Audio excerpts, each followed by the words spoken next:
She'd been answering to a dead woman's nickname for 7 years, and she didn't even know it.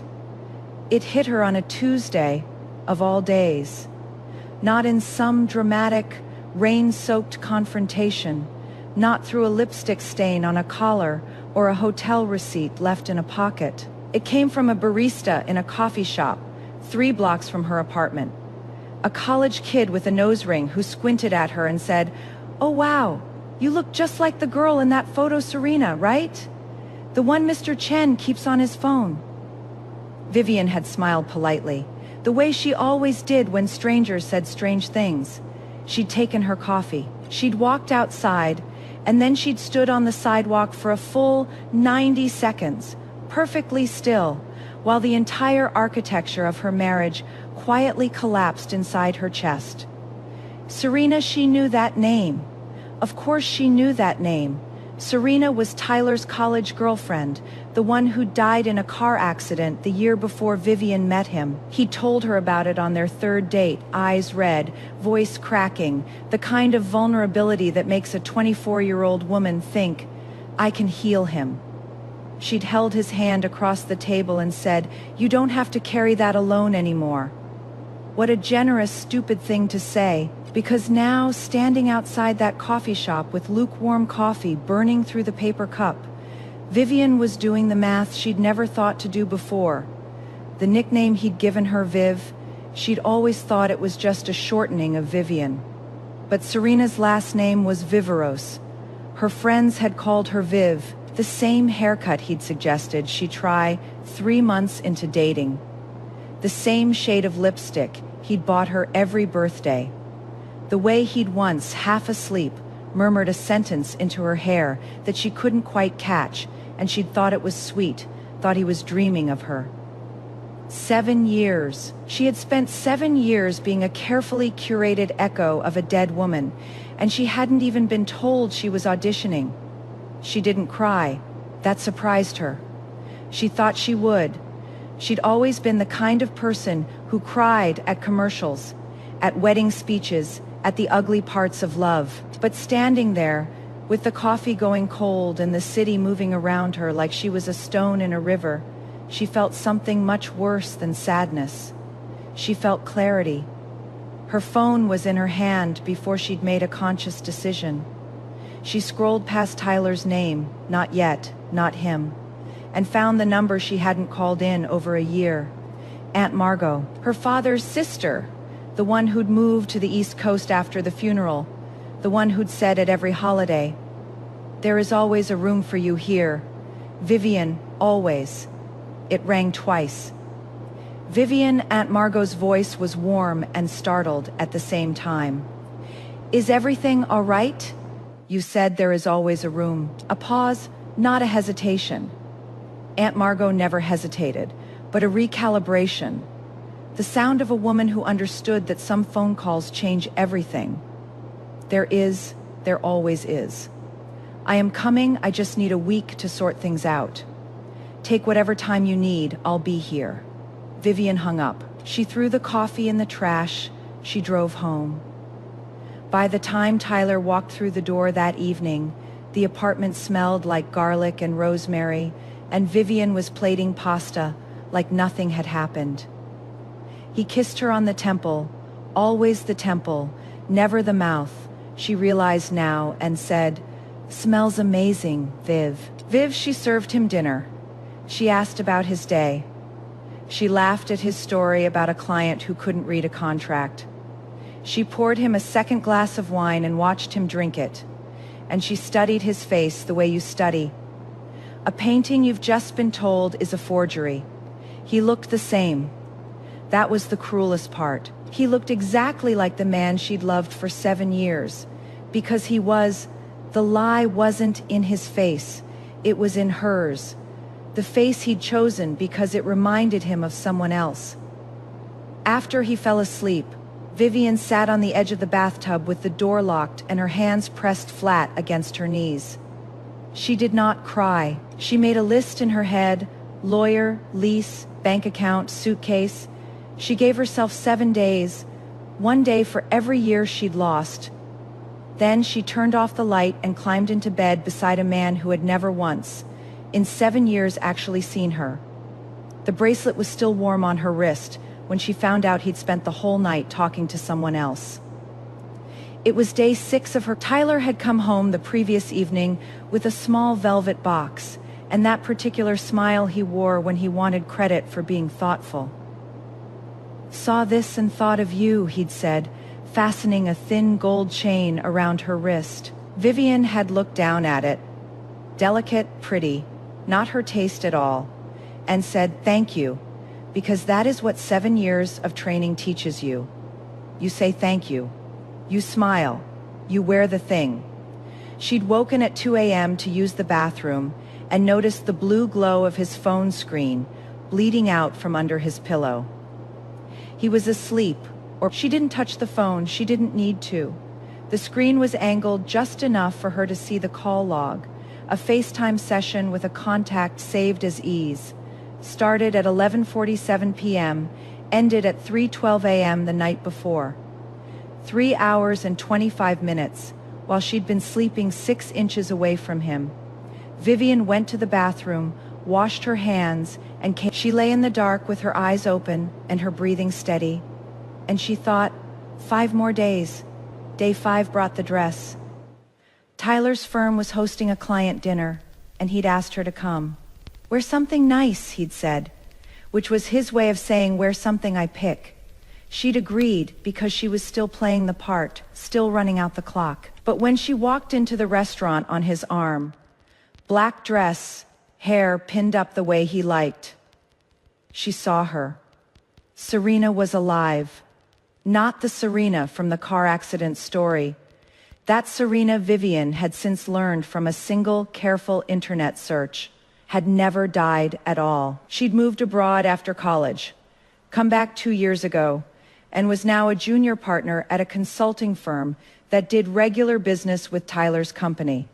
She was sitting 3 tables away in a dress that was almost identical to Vivian's same cut, same neckline, same black. Vivian didn't flinch. She sat down, unfolded her napkin, and ordered the salmon. But she watched. She watched Tyler's eyes drift across the room every few minutes.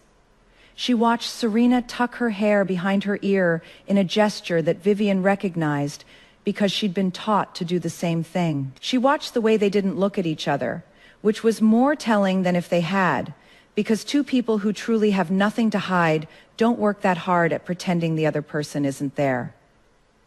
Day 4, the hallway. Vivian had gone to Tyler's office to drop off a jacket he'd forgotten. She was walking down the corridor toward his door when she turned a corner and saw them. Tyler and Serena, standing close, not kissing, not touching, but occupying each other's space in a way that was more intimate than either. His hand was on her shoulder. Her forehead was almost against his chest. They were speaking in murmurs, the kind of low private frequency that belongs to people who have a history they think no one else can hear. Vivian stepped back around the corner. She left the jacket with the receptionist and walked out. Day 3. The party one of Tyler's colleagues was hosting a gathering at his home, and Serena was there because of course she was. Vivian stood by the kitchen island with a glass of sparkling water and watched Serena hold court across the living room, charming, bright, laughing in a way that made people lean in. A woman next to Vivian, someone's wife, nudged her and whispered, "She is gorgeous, isn't she? I heard she and your husband used to date in college." Vivian took a sip of her water. "That is a question for Tyler. As for me, I just casually said yes." The woman blinked, confused. Vivian smiled and walked away. That night, she went home and began quietly. Methodically, she opened the closet and removed every piece of clothing Tyler had chosen for her. The blouses in colors she'd never have picked. The dresses cut for a body shaped slightly different from hers. The shoes that pinched because they were a half size too small. But he'd said they looked perfect. She folded them neatly into bags, Then she took down the photos on the hallway wall, every single one. When Tyler came home, late, always late now, he stopped in the hallway and stared at the empty hooks. "Where are the photos?" "I am redecorating," Vivian said from the kitchen. Not looking up, he stood there for a moment, mouth half open, something flickering behind his eyes that might have been suspicion or might have been fear. Before he could speak, his phone buzzed. He glanced at it. His face changed, loss of composure, just for a second, the mask slipping sideways, and he grabbed his keys. "Serena's there. I have to go." He didn't even bother finishing the lie. The door closed behind him, and Vivian listened to his footsteps fade down the hallway, and she thought, 3 more days.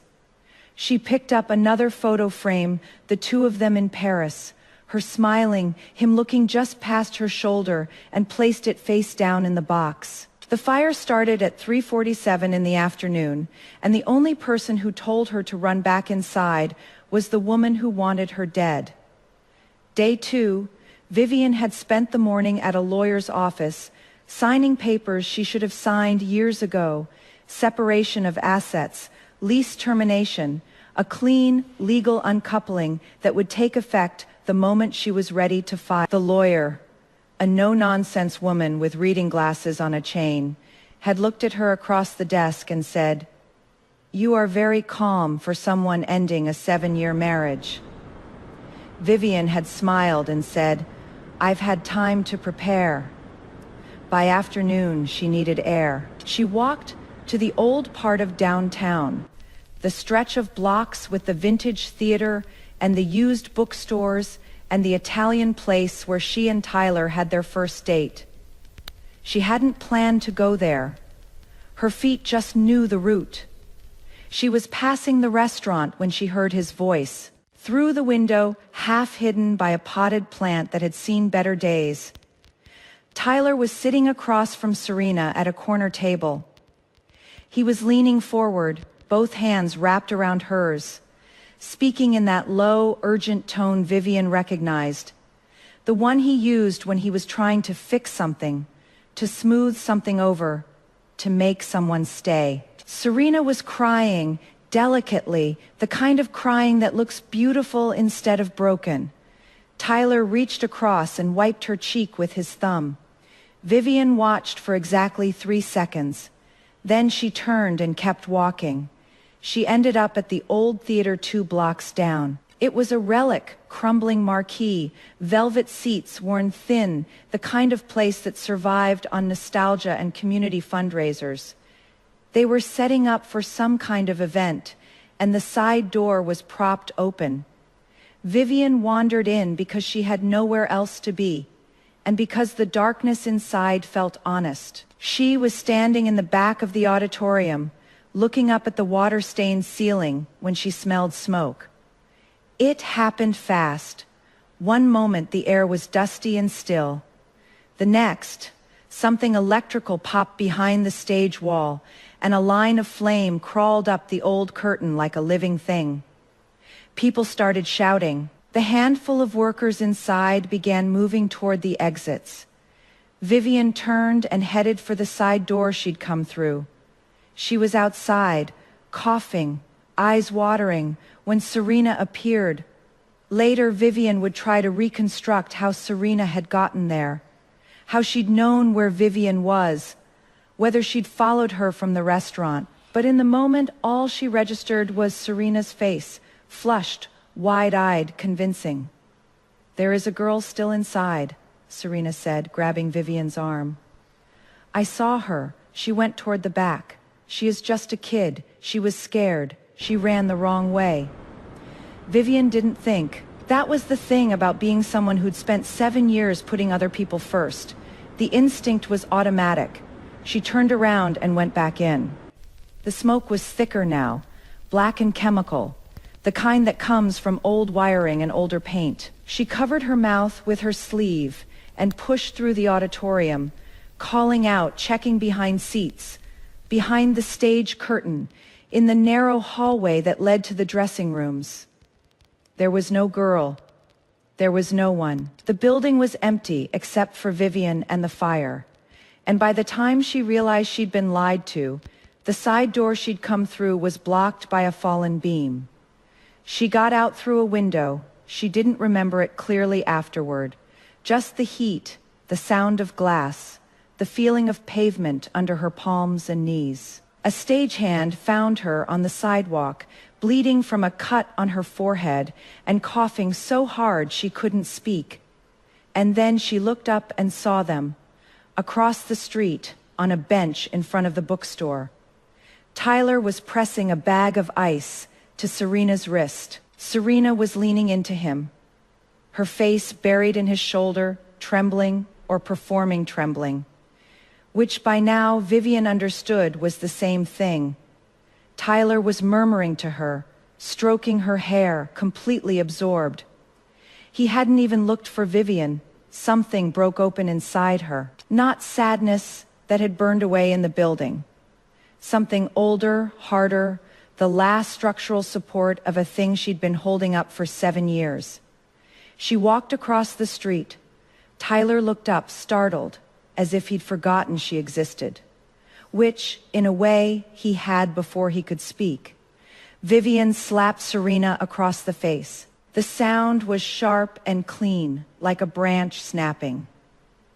"She told me there was a child inside," Vivian said, her voice raw from smoke. There was no one inside. Serena's eyes went wide.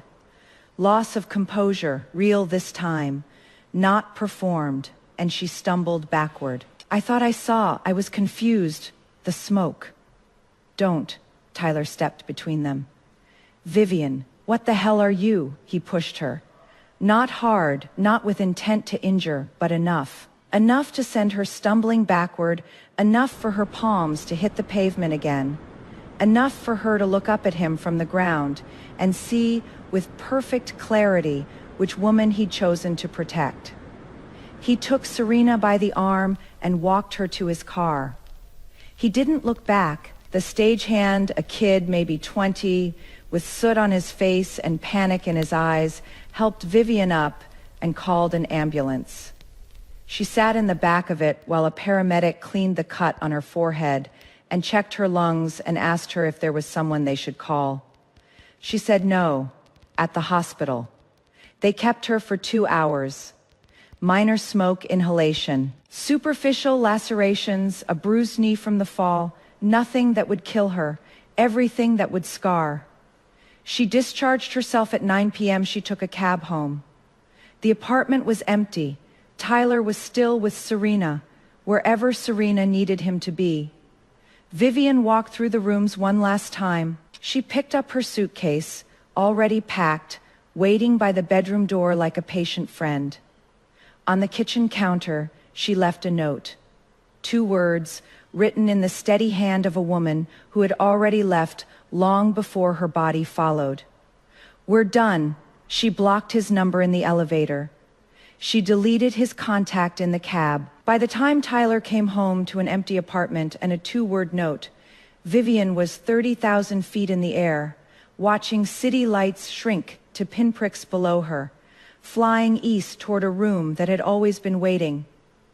Aunt Margot's house smelled like lavender and old books, and it was the first place in 7 years that didn't feel like a set. It sat at the end of a gravel road in a small coastal town in Maine, the kind of town where people waved at strangers and the grocery store closed at 6, and the ocean was always audible, even when you couldn't see it. The house itself was a Victorian that had been renovated just enough to function and not enough to lose its character.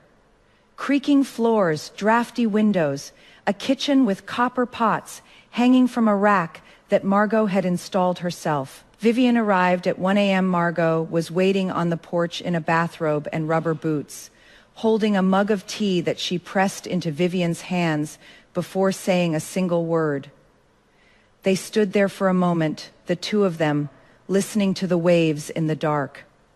"You look like hell," Margot said finally. "I feel like hell," Good, that means you are feeling something. Margot led her inside, up the narrow staircase, to a room at the end of the hall. It was small, a single bed with a quilt, a wooden desk by the window, a bookshelf stuffed with paperbacks. The window faced the ocean. Vivian could hear it breathing. "This was your father's room," Margot said from the doorway. "When we were kids. He used to sit at that desk and write terrible poetry about girls he was too shy to talk to." She paused. "He would have wanted you here." Vivian set her suitcase down. She sat on the bed. The quilt smelled like cedar and something faintly floral. And for the first time in 7 days, in 7 years, she cried, not the pretty kind, not the kind Serena did, with delicate tears and a trembling lip. Vivian cried the way buildings collapse, all at once, from the foundation up, ugly and loud and total.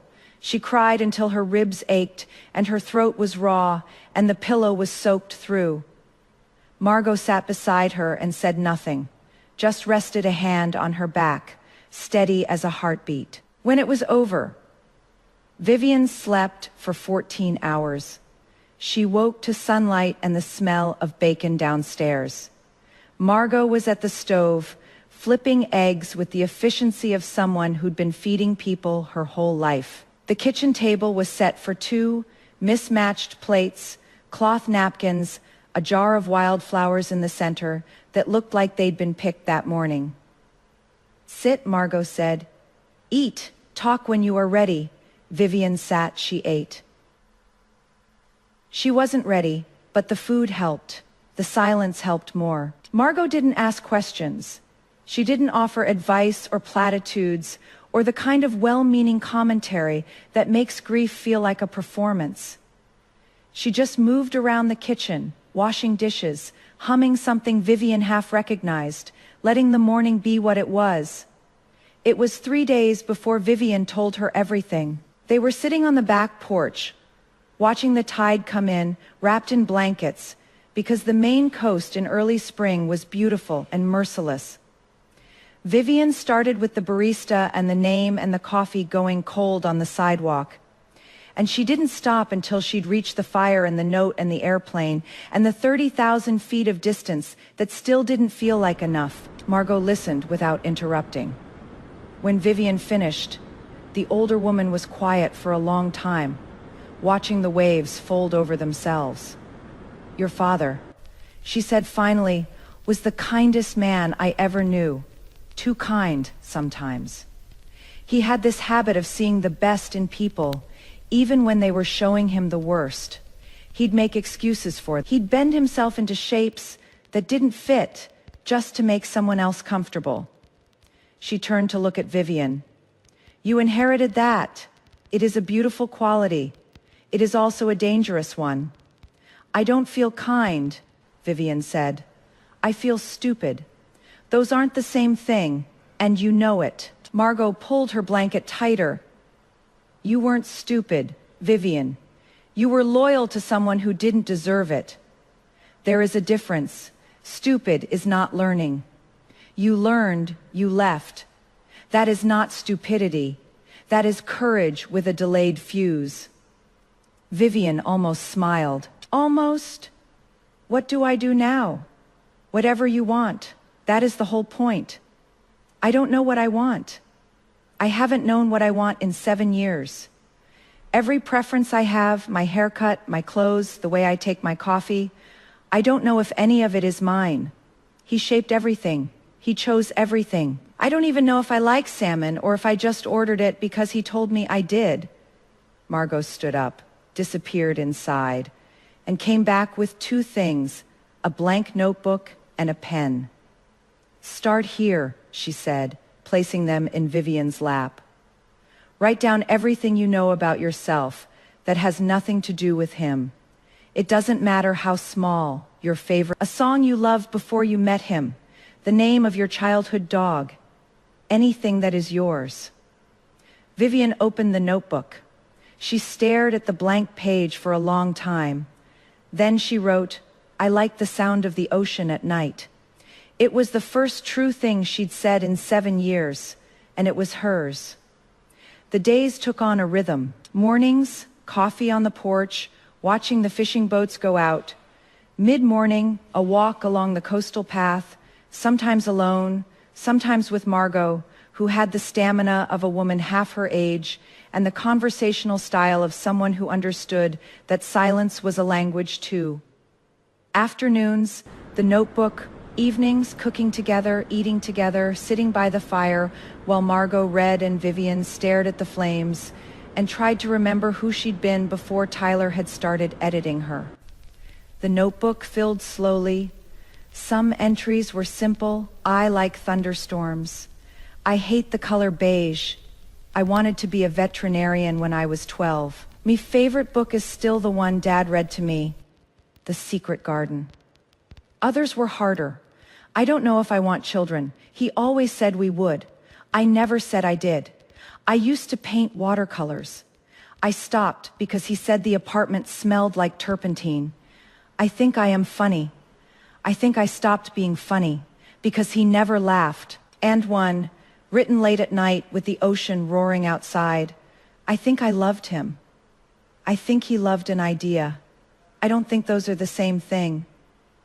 On the 7th day, 1 week since she'd arrived, 2 weeks since the barista had said a name that unraveled everything. Vivian woke up early, before Margot, before the sun. She went downstairs, made coffee, and sat at the kitchen table with the notebook open to a fresh page. She wrote, "Things I want to do," and underneath, in handwriting that was steadier than it had been in weeks. "Won't learn who I am without him. 2, pain again. 3, stop answering to someone else's name." She paused, then added, 4, find out what Serena Viveros actually looks like, because I need to know how much of my face was chosen and how much was coincidence. She closed the notebook. She drank her coffee. Outside, the first light was touching the water, turning it from black to silver to blue. And Vivian watched it happen, the way you watch a door opening slowly, inevitably, into something you can't yet see but know is there. Her phone buzzed. She'd gotten a new number, given it to no one except Margot and the lawyer. But the screen showed an unknown caller, and when she answered, the voice on the other end was one she hadn't heard in 3 years. "Vivian, it is Claire. Claire Nakamura, from college." Vivian's hand tightened on the phone. Claire, her roommate freshman year, her best friend for 4 years. The friendship Tyler had slowly, methodically dismantled. A missed call here, a scheduling conflict there, a quiet campaign of isolation disguised as couplehood. "How did you get this number?" Vivian asked. "Your aunt? I called your old number and it was disconnected. So I tracked down Margot through your dad's obituary page." "I know that sounds insane. I am sorry, but I saw something and I need to talk to you." "What did you see?" A pause, the sound of Claire taking a breath. "I saw Serena Viveros at a fundraiser last weekend. She was with Tyler. They were together, publicly. And Vivian, she was wearing your bracelet, the gold one, and she was introducing herself to people as..." Claire stopped. "As what?" Vivian said. "As Vivian Chen." The kitchen was very quiet. The coffee was getting cold. Outside, the ocean kept moving, indifferent to the small, sharp violence of what had just been said.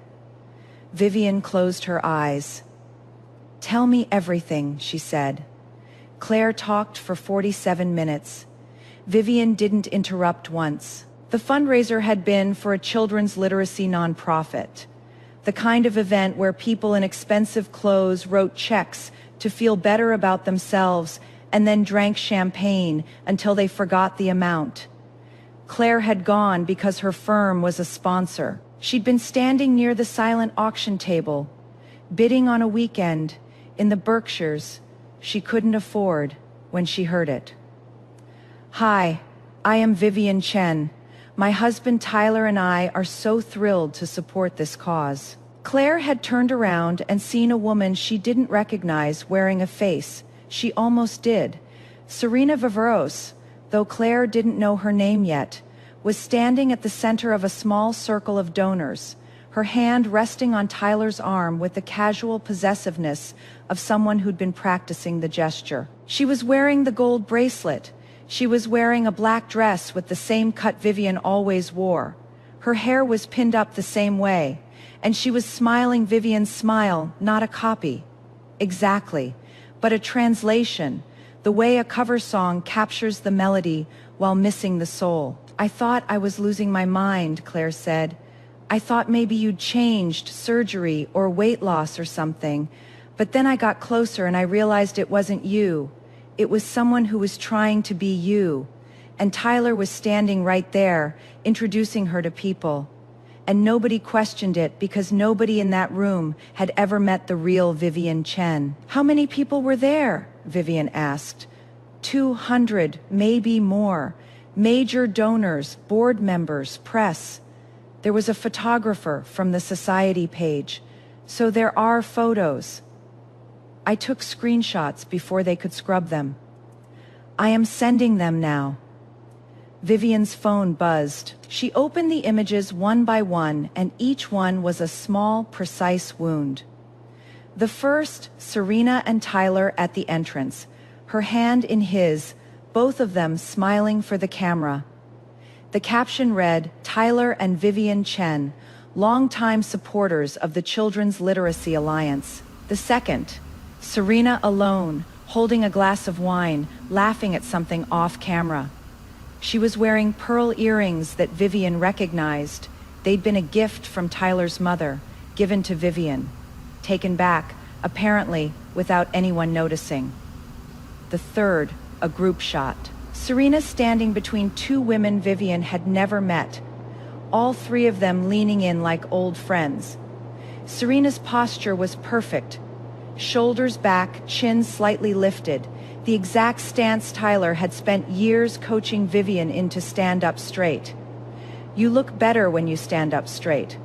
The fourth photo was the one that stopped her breathing. It was Serena and Tyler at a table, seated side by side.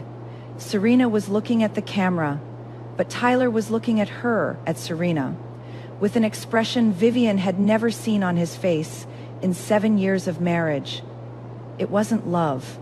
Exactly. It was satisfaction, the look of a man admiring something he'd built. "Vivian?" Claire's voice, distant. "Are you still there?" "I am here. There is more."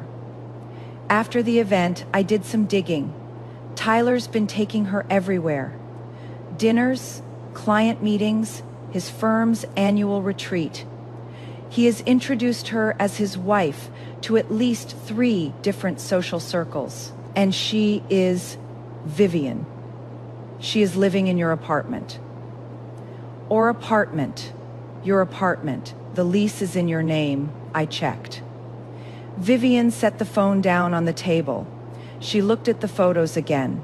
She looked at the woman wearing her name, her clothes, her earrings, her life. She looked at the bracelet on Serena's wrist, the one Tyler had fastened on Vivian's arm 6 days before she left, the one she'd taken off and left on the bathroom counter because it had never been for her. It had been a rehearsal. He hadn't been giving Vivian a gift. He'd been sizing the costume. "Claire," Vivian said, "I need you to do something for me, anything. I need you to find out everywhere they've been, every event, every dinner, every introduction. I need names, dates, and photos.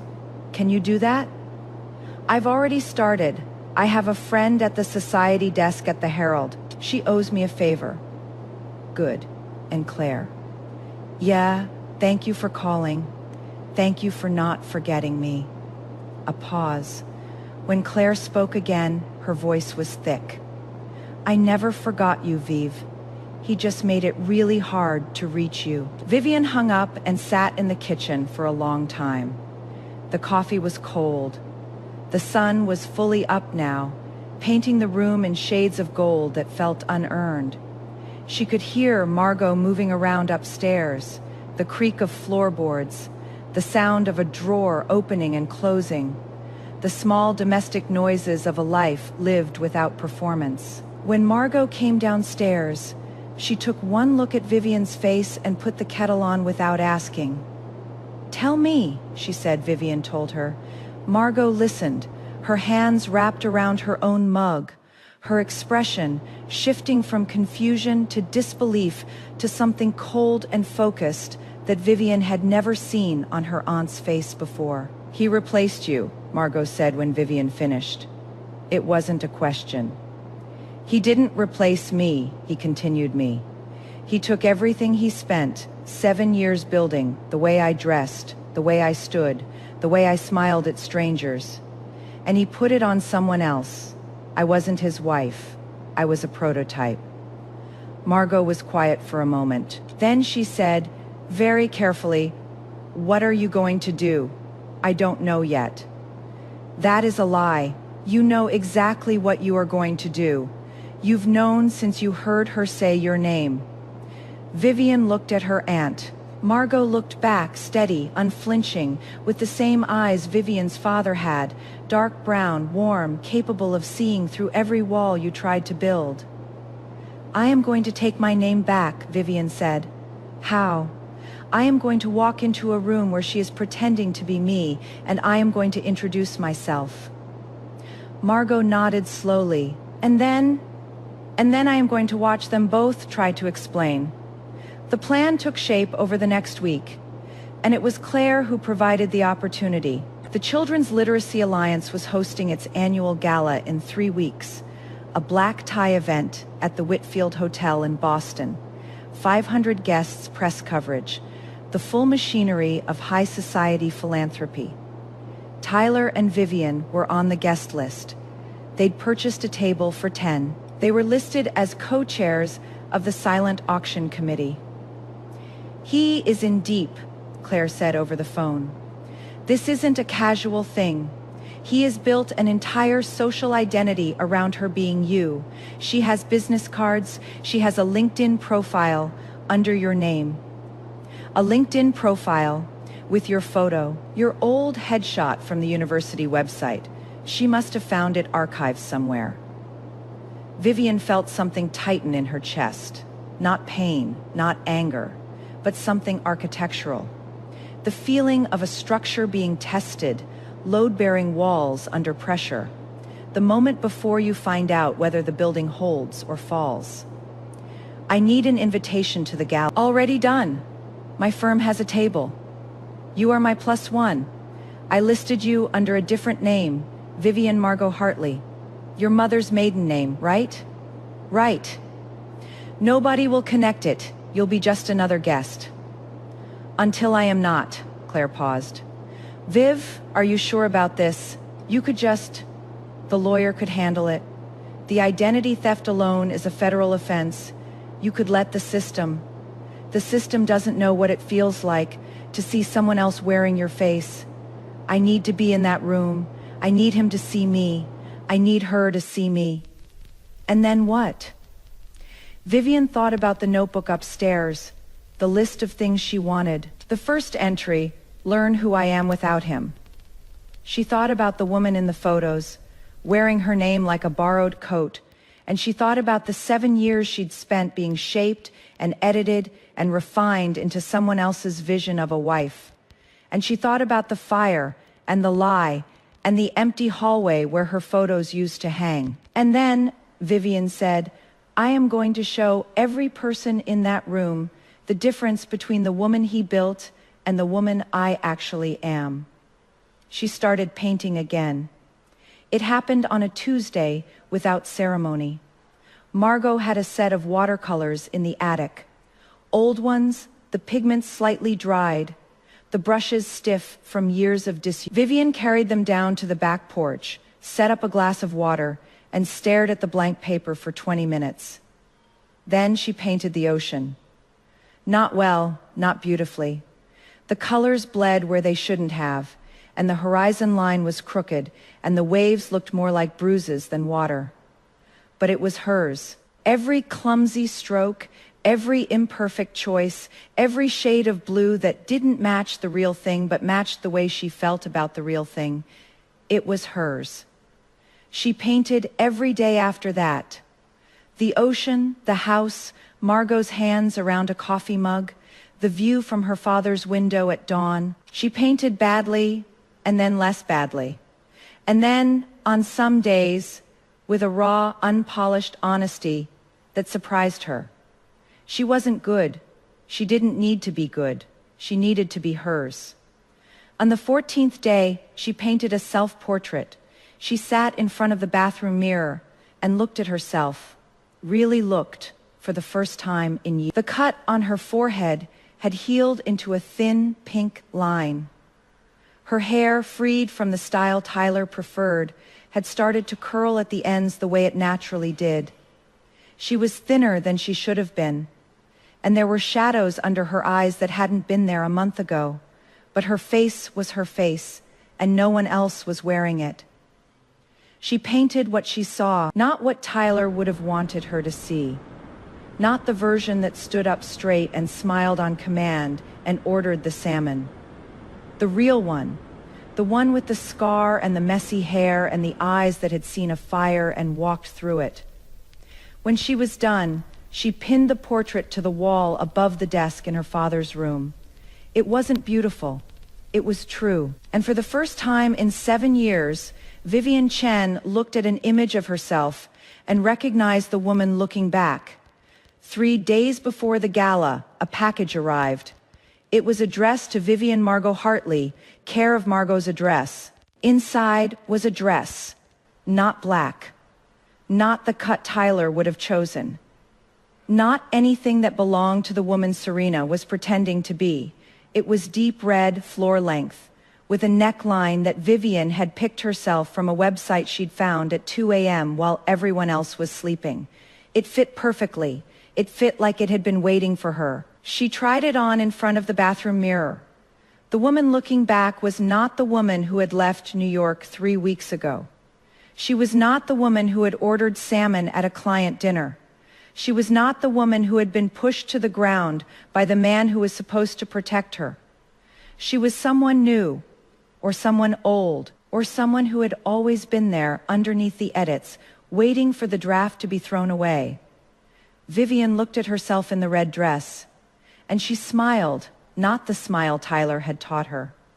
Not the one that was designed to make other people comfortable, but the one that came from somewhere deep and feral and entirely her own. "There you are," she whispered. The night before the gala, Margot knocked on her door. "Come in," Margot entered, carrying 2 glasses of whiskey, the good kind, the bottle she kept on the top shelf for occasions that mattered.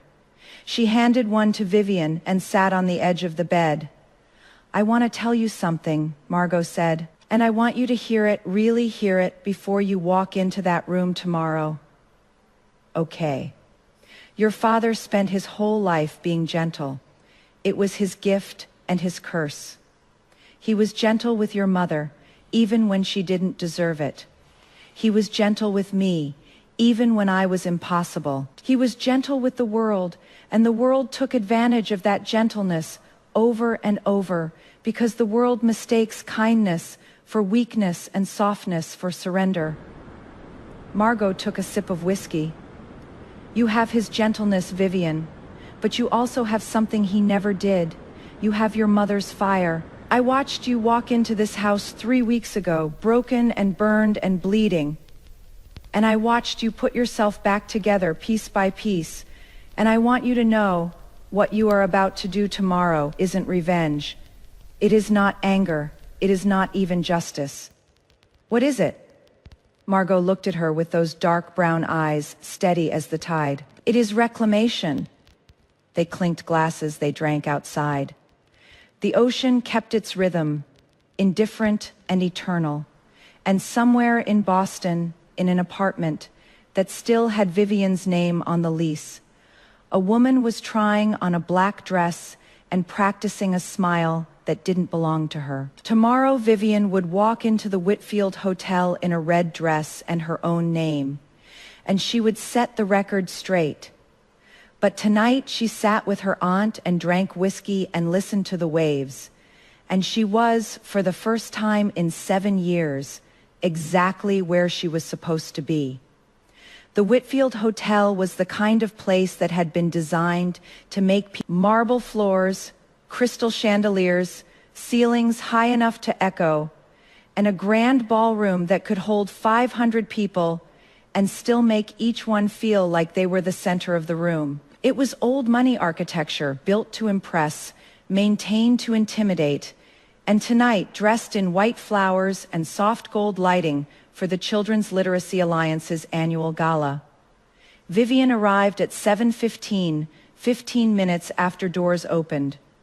Early enough to settle in, late enough to avoid the receiving line. Claire was waiting in the lobby, wearing a navy gown and an expression that was trying very hard to be calm. She spotted Vivian coming through the revolving door, and her composure cracked, not into worry, but into something like awe. "Jesus, Viv, too much. You look like you are about to burn something down." That is the idea. They stood for a moment, taking each other in. 3 years of silence dissolved in a single phone call and rebuilt in 3 weeks of late-night conversations and shared purpose. Claire looked the same, sharp jaw, dark eyes, the kind of face that looked serious even when she was laughing. She'd cut her hair shorter. She was wearing lipstick, which was new. She looked like someone who had spent the last 3 years becoming exactly who she wanted to be, which made Vivian both proud and envious. "You ready?" Claire asked. "Number good. Ready is overrated. Let's go." They walked into the ballroom together. The room was already half full. Waiters circulated with champagne and small architectural appetizers that looked better than they tasted. A string quartet played something classical and inoffensive in the corner. Round tables draped in white linen filled the floor, each one set with crystal glasses and place cards written in calligraphy. At the far end, a stage had been set up for the evening's program: speeches, an auction, the usual choreography of organized generosity. Claire's table was near the middle of the room, good sightlines, close enough to the main aisle to see arrivals, far enough from the stage to talk without being overheard. Claire had thought of everything. "Their table is there," Claire said quietly, nodding toward the front of the room. "Table 310 seats. He bought the whole thing, $15,000. With whose money? Yours, probably. The joint account hasn't been closed yet." Vivian filed that away, another item for the lawyer. They sat down. Claire introduced her to the others at their table, colleagues from her firm, a married couple who ran a bookstore in Cambridge, a retired professor who immediately started telling Vivian about his grandchildren. Vivian smiled, shook hands, made small talk. She was good at this. Tyler had made sure of that. The difference was that tonight, for the first time, she was performing for herself. At 7:42, they arrived. Vivian saw Tyler first. He came through the main entrance in a charcoal suit she didn't recognize, new, expensive, tailored in a way that suggested someone else was choosing his clothes now too. He was smiling the smile she knew, the one that was calibrated for public consumption, warm enough to invite, controlled enough to impress. He shook hands with someone at the door. He laughed at something. He was, as always, performing the role of a man who had everything together. And then Serena stepped in behind him. Vivian's breath caught, not from pain, from recognition. Serena was wearing black, a fitted gown, high neckline, long sleeves, the exact silhouette Tyler had always chosen for Vivian. Her hair was up, pinned in the style Vivian had worn for years, the one that took 45 minutes and 17 bobby pins, and that Tyler called elegant. The gold bracelet was on her left wrist, the pearl earrings were in her ears, and she was standing the way Vivian used to stand, shoulders back, chin lifted, one hand resting lightly on Tyler's arm with the practiced ease of someone who had studied the role and committed it to memory. From across the room, if you didn't know better, she could have been Vivian Chen. But Vivian knew better. and from where she sat she could see the seams. The smile was slightly too wide. The posture was slightly too rigid. The way Serena held her champagne glass with her whole hand, not just her fingers, was wrong. Small things. Things only someone who had lived inside that performance for 7 years would notice. Serena was a good copy, but she was... Claire murmured, "I am fine. You don't look fine. You look like you are doing math." "I am doing math. I am calculating how long it takes before she sees me. And then we find out if she is as good an actress as she thinks she is." The first hour passed in a careful choreography of avoidance.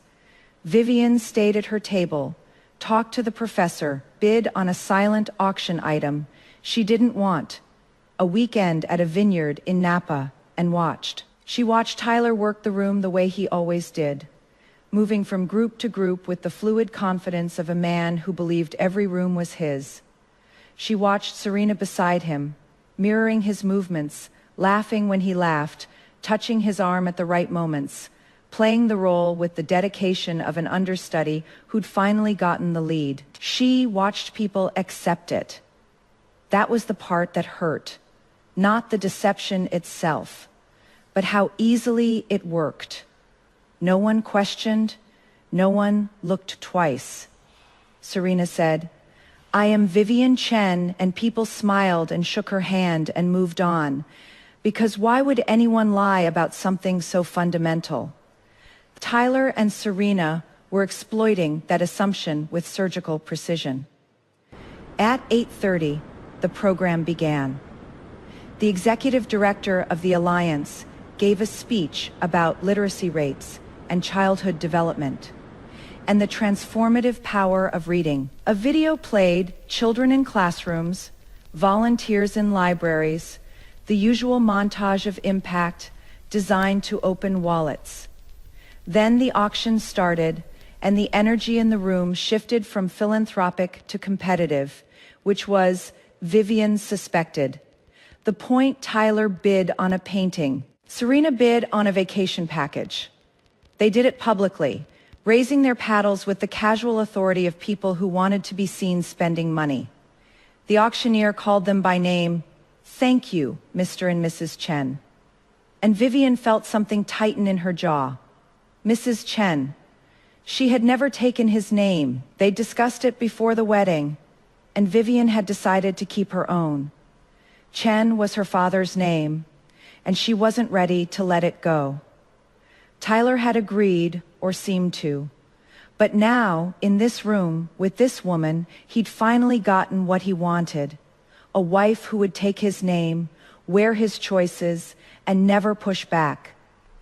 Except she was wearing a stolen identity and a borrowed bracelet, and the real Vivian Chen was sitting 40 feet away in a red dress, waiting. At 9:15, the auction ended.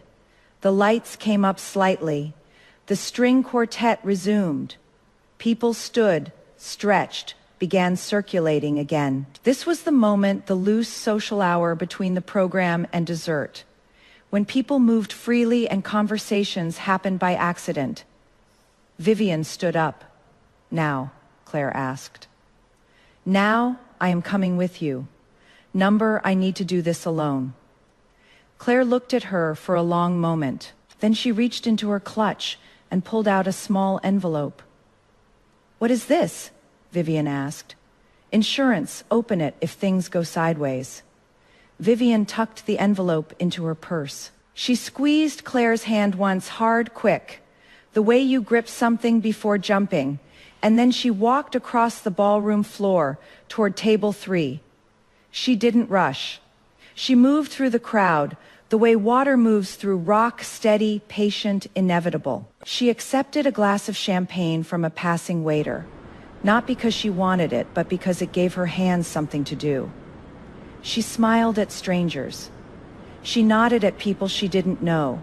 She let the room absorb her, let herself become part of its rhythm, so that by the time she reached the front of the ballroom, she was just another guest moving through the current. Table 3 was half empty.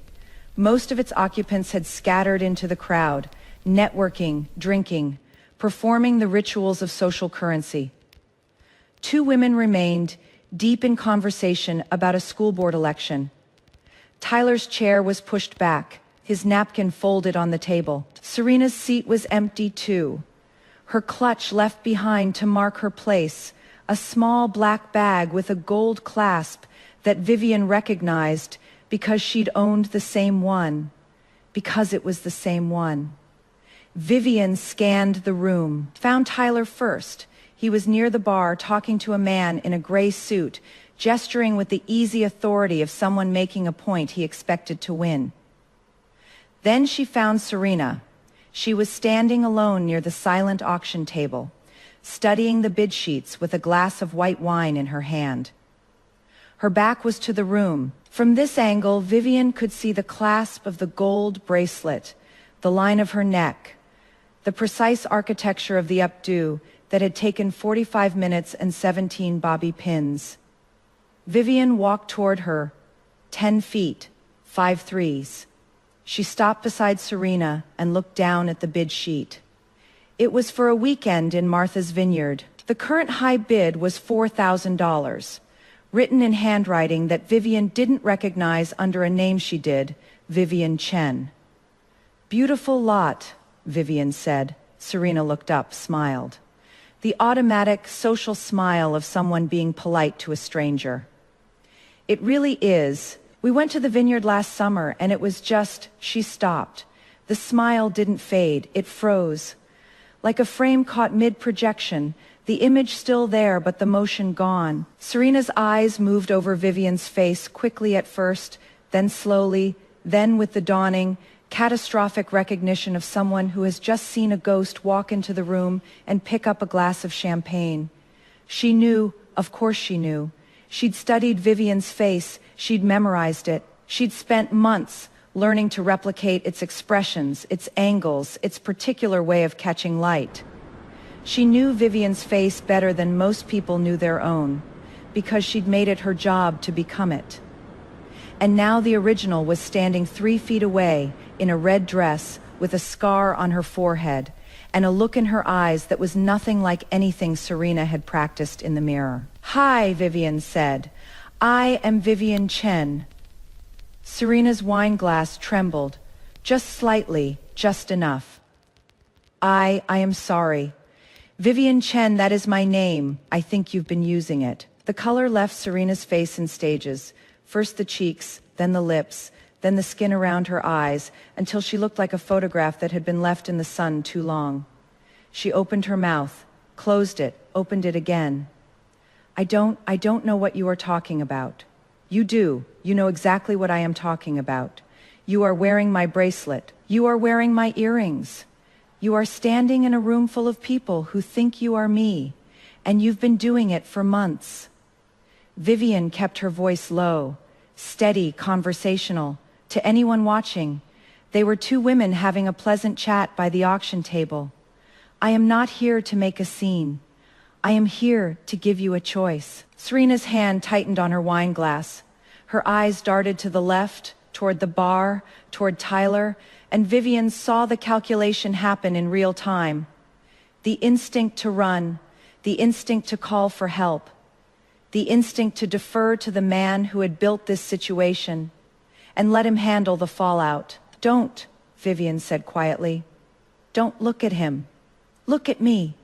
This is between us right now. He'll get his turn."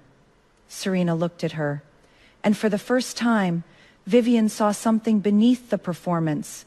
Not guilt, not fear, but something more complicated, something that looked almost like relief. "What choice?" Serena whispered. "You can walk out of this room right now. Take off the bracelet, leave the earrings on the table, and walk out. I won't follow you. I won't press charges tonight. You'll have time to figure out your next move. That is option 1. And option 2. Option 2 is that I walk over to the executive director of this organization, introduce myself with my driver's license and my social security card, and the 7 years of tax returns that prove I am Vivian Chen, and I let this room figure out the rest." Serena stared at her. The wine glass was shaking visibly now. "He told me you were gone," she said. Her voice was barely audible. "He told me you left. He said you abandoned everything. The apartment, the accounts, the life. He said you didn't want any of it anymore. He said a lot of things. He is very good at that. He said you agreed. He said it was an arrangement, that you wanted a clean break, and you didn't care what happened after. Did you believe that?" Serena didn't answer, which was an answer. "You knew," Vivian said, not accusatory, almost gentle. "You knew it wasn't right. You knew real people don't just hand over their identity like a set of keys. But he made it sound reasonable, didn't he?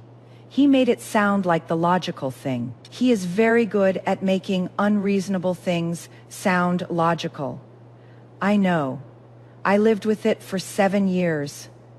Serena's eyes were wet. She blinked rapidly, fighting it, and Vivian recognized that too, the desperate effort to maintain composure in public, the terror of being seen falling apart, the years of training that said, "Don't make a scene, don't draw attention, don't be difficult." "How long?" Vivian asked. "How long what? How long has he been shaping you?" Serena's mouth opened. Something shifted in her expression, a crack in the foundation, a load-bearing wall giving way. 14 months, she said. "And when did you stop being Serena?" The crack widened. Serena's hand went to the bracelet on her wrist, not to protect it, but to touch it. The way you touch a wound to confirm it is real. "I don't remember," she whispered. "I don't remember when it happened. It was so gradual. First, it was just, he said I should try a different hairstyle. Then it was the clothes. Then it was the way I talked, the way I stood, the words I used. He'd correct me gently. Always gently. Vivian wouldn't say it that way. Vivian would hold her glass like this. Vivian would smile more. Vivian would smile less. Always gently. That is the part that should terrify you. Not the correction, the delivery. Tyler didn't raise his voice. He didn't need to. He built a manual for how to be his wife and handed it to 2 different women like an employee handbook. Serena thought she was being mentored. Vivian thought she was being loved. Same curriculum, different enrollment dates. The gentleness was the mechanism, not the mercy. And I kept thinking he was helping me. I kept thinking he was making me better. She looked at Vivian with an expression that was equal parts horror and recognition. He did the same thing to you, didn't he? Yes. And you didn't see it either. Not until I'd already disappeared. They stood there, the 2 of them, in the middle of a ballroom, full of people who didn't know what was happening. 2 women shaped by the same hands, standing on opposite sides of the same lie. And for a moment, just a moment, the anger Vivian had carried for 3 weeks softened into something more complicated. Not forgiveness, not sympathy, but recognition. The terrible, intimate recognition of seeing your own damage reflected in someone else's face.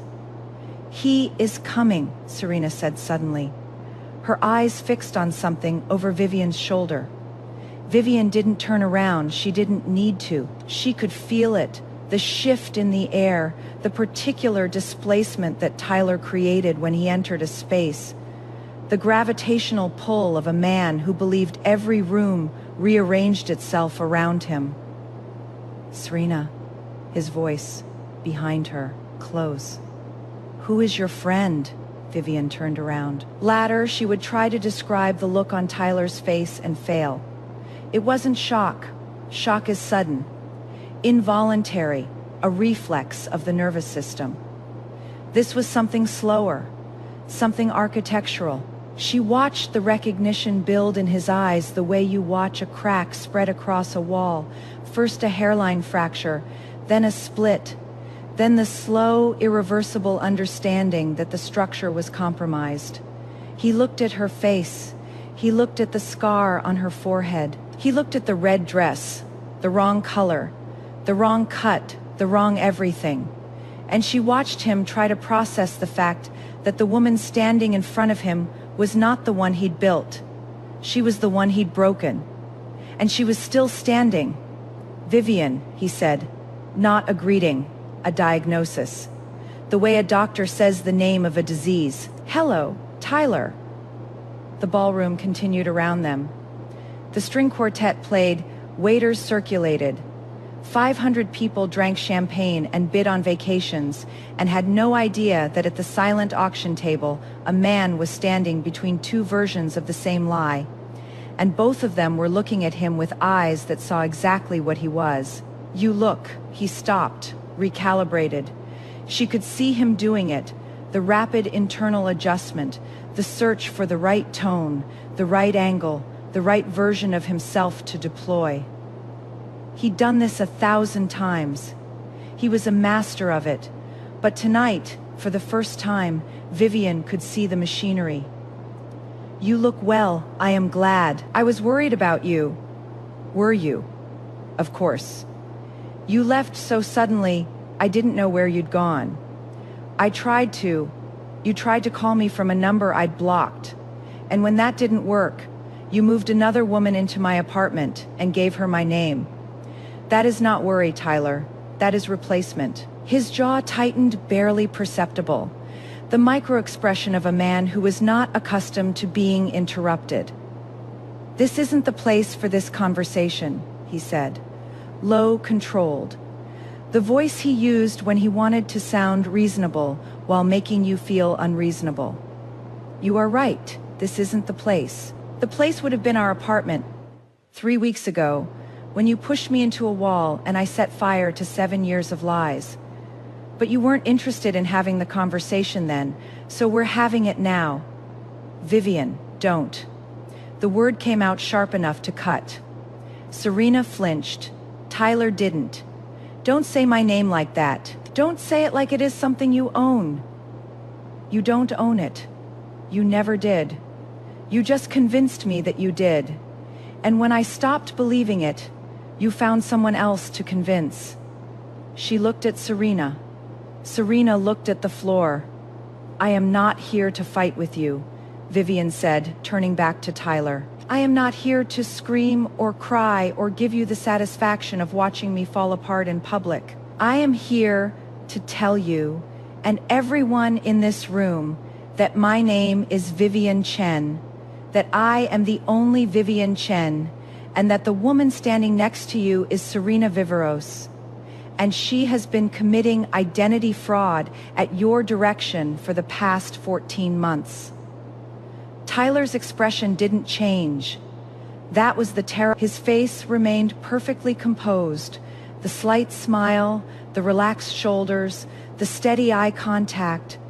He looked like a man having a mildly inconvenient conversation. At a party, he looked like a man who had prepared for this. "You are upset," he said. "I understand the separation has been difficult for both of us, but making accusations in a public setting, this isn't like you, Vivian. This isn't who you are. You are right. It isn't who I was. Because who I was is someone you invented, and I am done being her." She reached into her purse. Her fingers found the envelope Claire had given her. She hadn't planned to open it. Not yet, not here. But something in Tyler's composure, in the absolute unshakable certainty that he could control this situation, the way he controlled everything else, made her change her mind. She opened the envelope. Inside were 3 photographs and a single sheet of paper. The first photographed Tyler and Serena at a restaurant, a reservation made under the name Vivian Chen, dated 2 weeks after Vivian had left New York. The timestamp was visible. The reservation confirmation was stapled to the back. The second photograph, a screenshot of the LinkedIn profile. Vivian Chen, Community Engagement Director, Serena's face. Vivian's credentials, a work history that was half real and half fabricated, stitched together with the precision of someone who understood that the best lies are mostly true. The third photograph, Serena signing a document at what appeared to be a bank. The document was partially visible. The name on the signature line was Vivian Chen. The date was 10 days ago. The sheet of paper was a printout from the Maine Secretary of State's office, a notarized affidavit confirming Vivian Chen's identity, her social security number, her current address, and her statement that she had not authorized any person to use her name, likeness, or credentials for any purpose. Vivian held the photographs up, not high, not dramatically, not like a courtroom reveal. She held them at chest height, angled toward Tyler, close enough for him to see, and no one else. "This is what Claire found," she said quietly. "This is what my lawyer has. This is what the district attorney's office will have by Monday morning if you don't do exactly what I am about to ask you to do." For the first time, something moved behind Tyler's eyes. Not fear, not yet, but the precursor to fear. The recognition that the board had shifted, that the pieces were not where he'd left them, that the game he thought he was playing had changed while he wasn't looking. "What do you want?" he said. And there it was, the question she'd been waiting for. The question that for 7 years had only ever flowed in one direction, from her to him, always her asking, always him deciding. "What do you want for dinner? What do you want me to wear? What do you want me to say?" A lifetime of deference compressed into 3 words. And now, finally, impossibly, he was the one. She looked at the room full of people who didn't know her name, and she felt something settle inside her. Not peace, not yet, but the precursor to peace. The recognition that the ground beneath her feet was solid, that the voice in her throat was her own, that the woman in the red dress was not a performance but a person, and she was done asking permission to exist. "I want my name back," she said. "I want the apartment lease transferred out of my name by the end of the week. I want the joint accounts frozen and audited. I want every document she signed as me invalidated.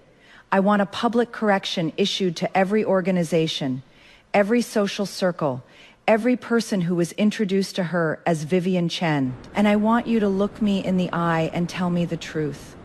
Just once. Just one true thing about why you did this." Tyler was quiet for a long time. The string quartet had stopped. The room was getting louder, laughter, conversation, the clink of glasses. But around the 3 of them, there was a pocket of silence, so dense it felt. Then he said something Vivian didn't expect.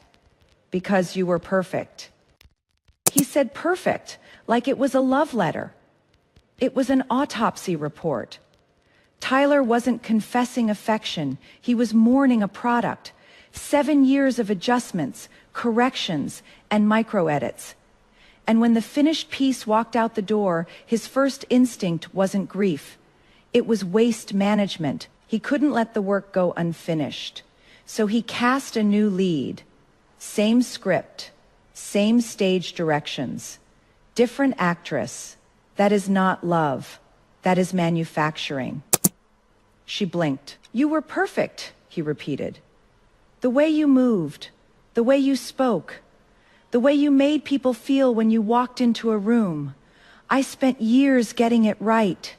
Every detail, every adjustment, every small correction. And when you left, I couldn't." He stopped, swallowed. For the first time, the composure cracked, and what was underneath was not remorse or love or even anger. It was bewilderment. The genuine, disoriented confusion of a man who could not understand why his creation had walked away. "I couldn't let it go to waste." Vivian stared at him. "I wasn't a project, Tyler. I know. Number you don't. You still don't. You are standing here telling me I was perfect. Like that is a compliment. Like I should be flattered that you spent 7 years sanding down every edge I had until I fit the shape you wanted. That is not love. That is not even obsession. That is carpentry. Vivian, and when the wood didn't cooperate, you found new wood. She looked at Serena. The other woman was crying now, silently, the tears running down her face in clean lines, ruining the makeup that had been applied to look like Vivian's. She looked small. She looked young. She looked like someone who had walked into a trap so slowly that she'd mistaken the closing walls for an embrace. Serena, Vivian said gently. Serena looked up. You can still leave. The offer stands. Walk out of this room and start figuring out who you are without him. It is the hardest thing you'll ever do, and it is the only thing that matters. Serena looked at Vivian. She looked at Tyler. She looked at the bracelet on her wrist, the gold one, the one that had never been a gift but a costume piece, a prop in a play she hadn't known she was performing. She unclasped it. One click, that is all it took. Not a speech, not a confrontation. Just a woman removing a bracelet that was never hers and handing it back to the woman. It was never really for either. Two women shaped by the same hands, standing 3 feet apart, and the most powerful thing that happened between them wasn't anger. It was recognition. Serena didn't unclasp a bracelet. She unclasped the roll, and she walked out before the curtain call. The sound was small, a tiny click, barely audible over the noise of the room. But Vivian heard it the way you hear a door unlocking. Serena held the bracelet out, and Vivian took it. And for a moment their fingers touched, and something passed between them that was not friendship or forgiveness, but something older and more fundamental, the shared understanding of two women who had been shaped by the same hands and were choosing. Finally, to break the mold, Serena, through the ballroom, past the tables, past the waiters and the champagne and the string quartet that had started playing again. She walked out of the Whitfield Hotel and into the night, and she didn't look back. Vivian watched her go. Then she turned to Tyler. He was standing very still. The composure was gone. What was left was something raw and unfinished. Not the man he performed, but the man he was, smaller than she remembered. Older, ordinary in a way that was almost disappointing, because the monster you build in your head is always more impressive than the person standing in front of you. My lawyer will be in touch, Vivian said. Don't contact me. Don't contact my aunt. Don't contact Claire. And Tyler. He looked at her. Find a therapist, a real one.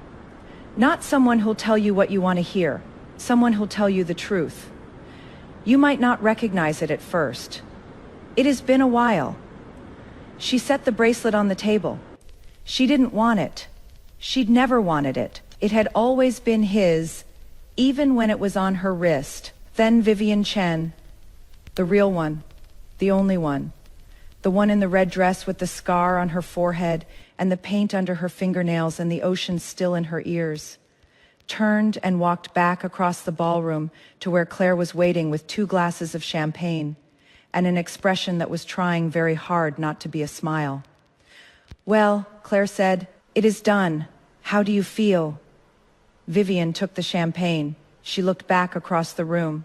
Tyler was still standing by the auction table, alone, holding nothing, looking at the space where 2 women had been and finding it empty. I feel like myself, Vivian said, and she meant it. The drive back to Maine took 4 hours and 12 minutes.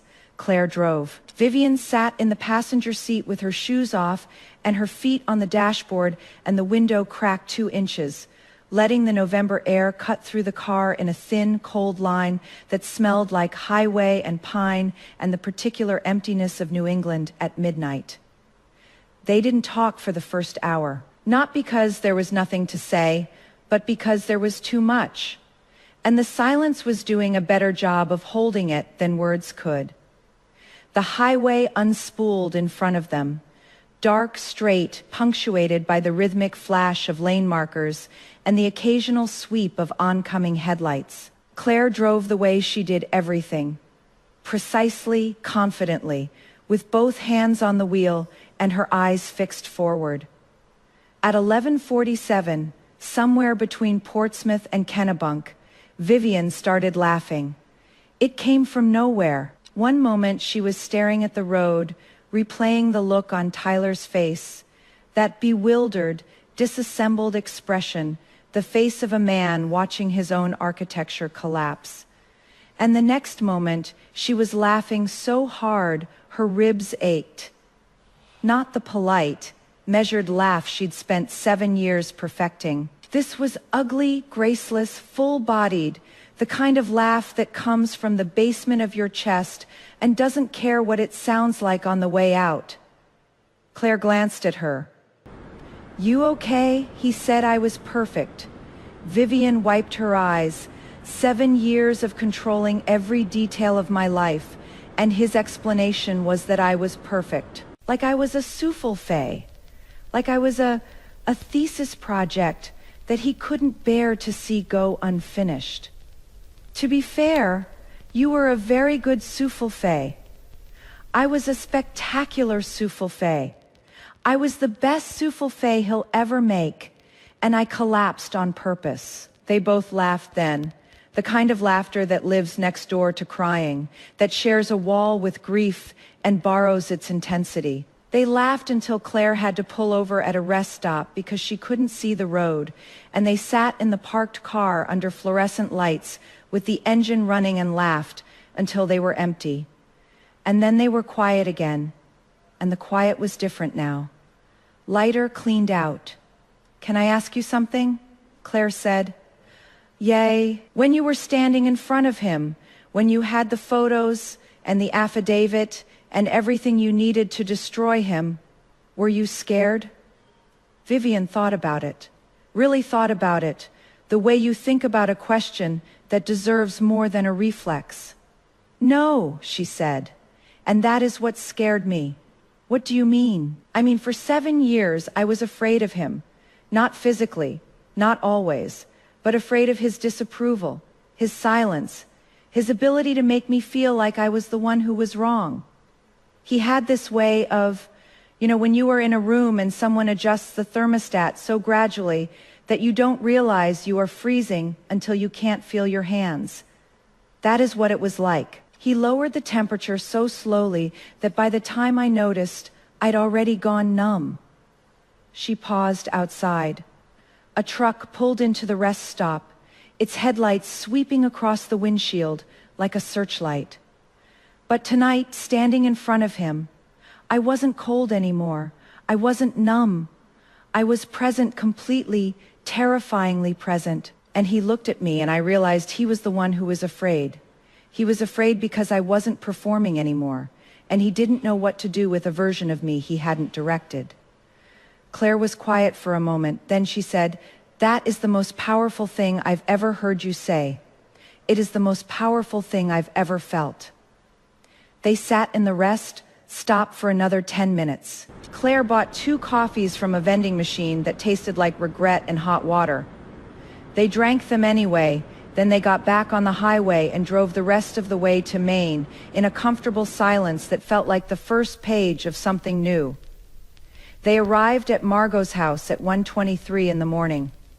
The porch light was on, the front door was unlocked, and Margot was sitting at the kitchen table with a pot of tea and a plate of shortbread cookies and the expression of a woman who had not slept and had no intention of sleeping until she knew her niece was home.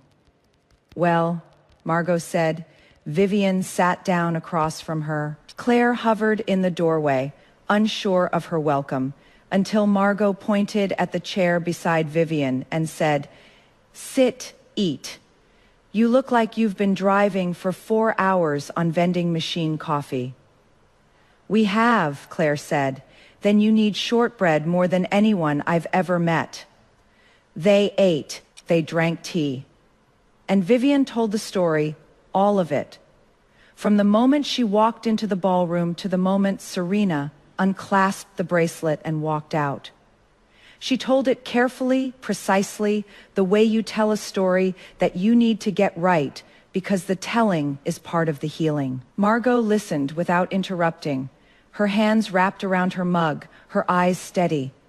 When Vivian finished, Margot was quiet for a long time. Then she reached across the table and took Vivian's hand. "Your father would have been proud of you," she said. "He would have been terrified. He would have been both. That is what pride is.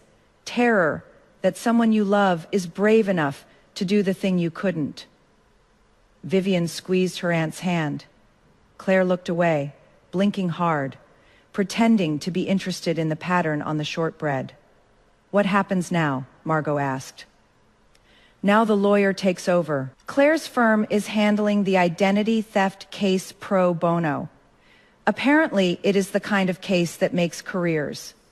The DA's office is already interested, and I have a meeting with a forensic accountant on Tuesday to go through the joint accounts. And Tyler? Tyler is going to have a very bad month, possibly a very bad year. The organization has already been notified.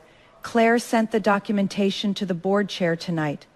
By tomorrow morning, every person who shook Serena's hand, thinking she was me, will know the truth." "And the woman, Serena?"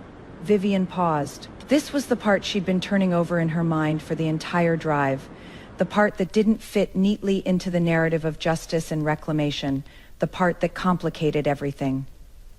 "I don't know," she said. "She is a victim too. Not the same way I am. She made choices. She participated.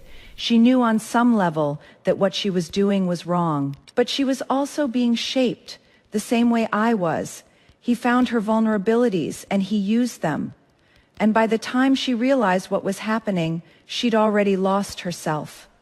"That doesn't excuse it," Claire said. It doesn't, but it explains it. And I think understanding the explanation matters, even if it doesn't change the outcome." Margot nodded slowly. "You are more generous than I would be." "I am not generous. I am just tired of being angry at the wrong people. Tyler is the architect. Serena and I are both buildings he tried to construct. The difference is that I burned mine down and she is still standing in hers. And I genuinely hope that she finds her way out before the foundation cracks." They sat in the kitchen until nearly 3 a.m. Claire fell asleep on the couch with a blanket Margot draped over her and a pillow she didn't ask for. Margot went to bed with a kiss on Vivian's forehead and a whispered "Good night, sweetheart" that sounded like a benediction. Vivian stayed up. She sat at the kitchen table with a cup of tea that had gone cold and the gold bracelet she'd carried home in her purse. She turned it over in her hands, feeling its weight, studying the clasp, reading the inscription on the inside that she'd never noticed before, or maybe had noticed and chosen to forget. V always yours, E always yours, not always mine, not I love you, not even forever. Always yours, possessive in the wrong direction. A claim disguised as a gift. Ownership wrapped in the language of devotion. She'd worn this bracelet for 3 days before she left. She'd taken it off and left it on the bathroom counter, and Tyler had picked it up and put it on someone else's wrist. And the inscription hadn't changed because it was never about the person wearing it. It was about the person who gave it. Vivian set the bracelet on the table. She looked at it for a long time. Then she got up, walked to the back porch, and threw it into the ocean. It was too dark to see where it landed. She heard the splash, small, distant, swallowed immediately by the sound of the waves. And then it was gone, somewhere on the floor of the Atlantic, settling into sand and salt and the slow, patient work of erosion. A gold bracelet with a possessive inscription was beginning the long process of becoming nothing. Vivian stood on the porch and breathed. The air was cold and tasted like salt and smelled like November and the particular kind of freedom that comes from letting go of something you should have dropped years ago. She went inside, she climbed the stairs. She got into bed in her father's room, under the quilt that smelled like lavender and old books. And she looked at the self-portrait pinned to the wall, the one with the scar and the messy hair and the eyes that had seen a fire and walked through it. And she closed her eyes. She slept without dreaming. The next 3 weeks moved with the mechanical precision of a legal process set in motion.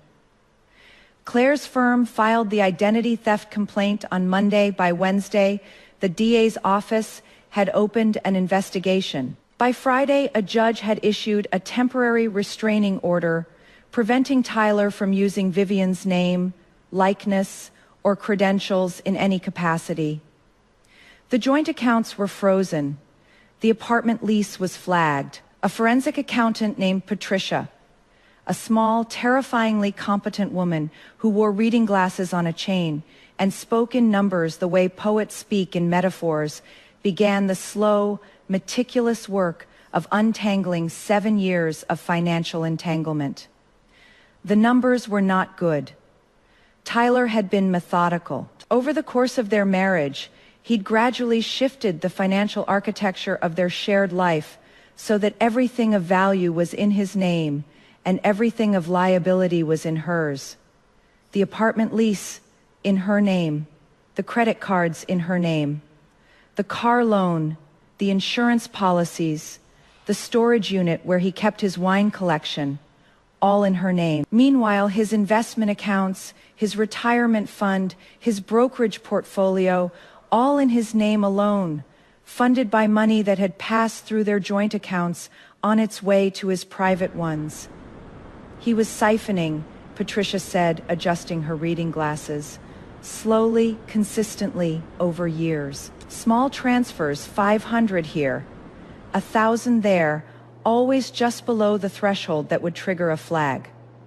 By my estimate, he has moved approximately $340,000 from joint assets into accounts you had no access to. $340,000. Give or take, I am still working through the brokerage statements. Vivian sat in Patricia's office, a small, cluttered room in Portland that smelled like paper and coffee and the particular brand of justice that comes with a calculator, and felt something she hadn't expected, not anger, but clarity.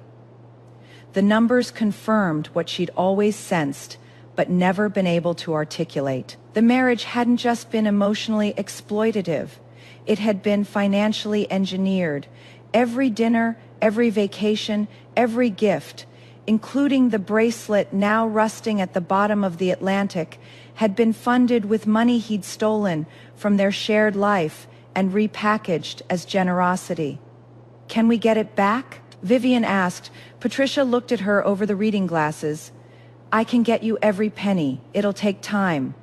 But the paper trail is there, and paper trails don't lie. Unlike husbands, unlike most people.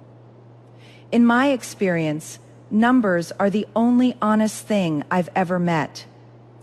Vivian liked Patricia. The social fallout was slower but equally thorough. Claire had sent the documentation to the board chair of the Children's Literacy Alliance on the night of the gala by the following Monday. The organization had issued a statement. We have been made aware that an individual attended our events under a false identity. We take this matter seriously and are cooperating fully with the ongoing investigation. Tyler's name wasn't mentioned, but it didn't need to be.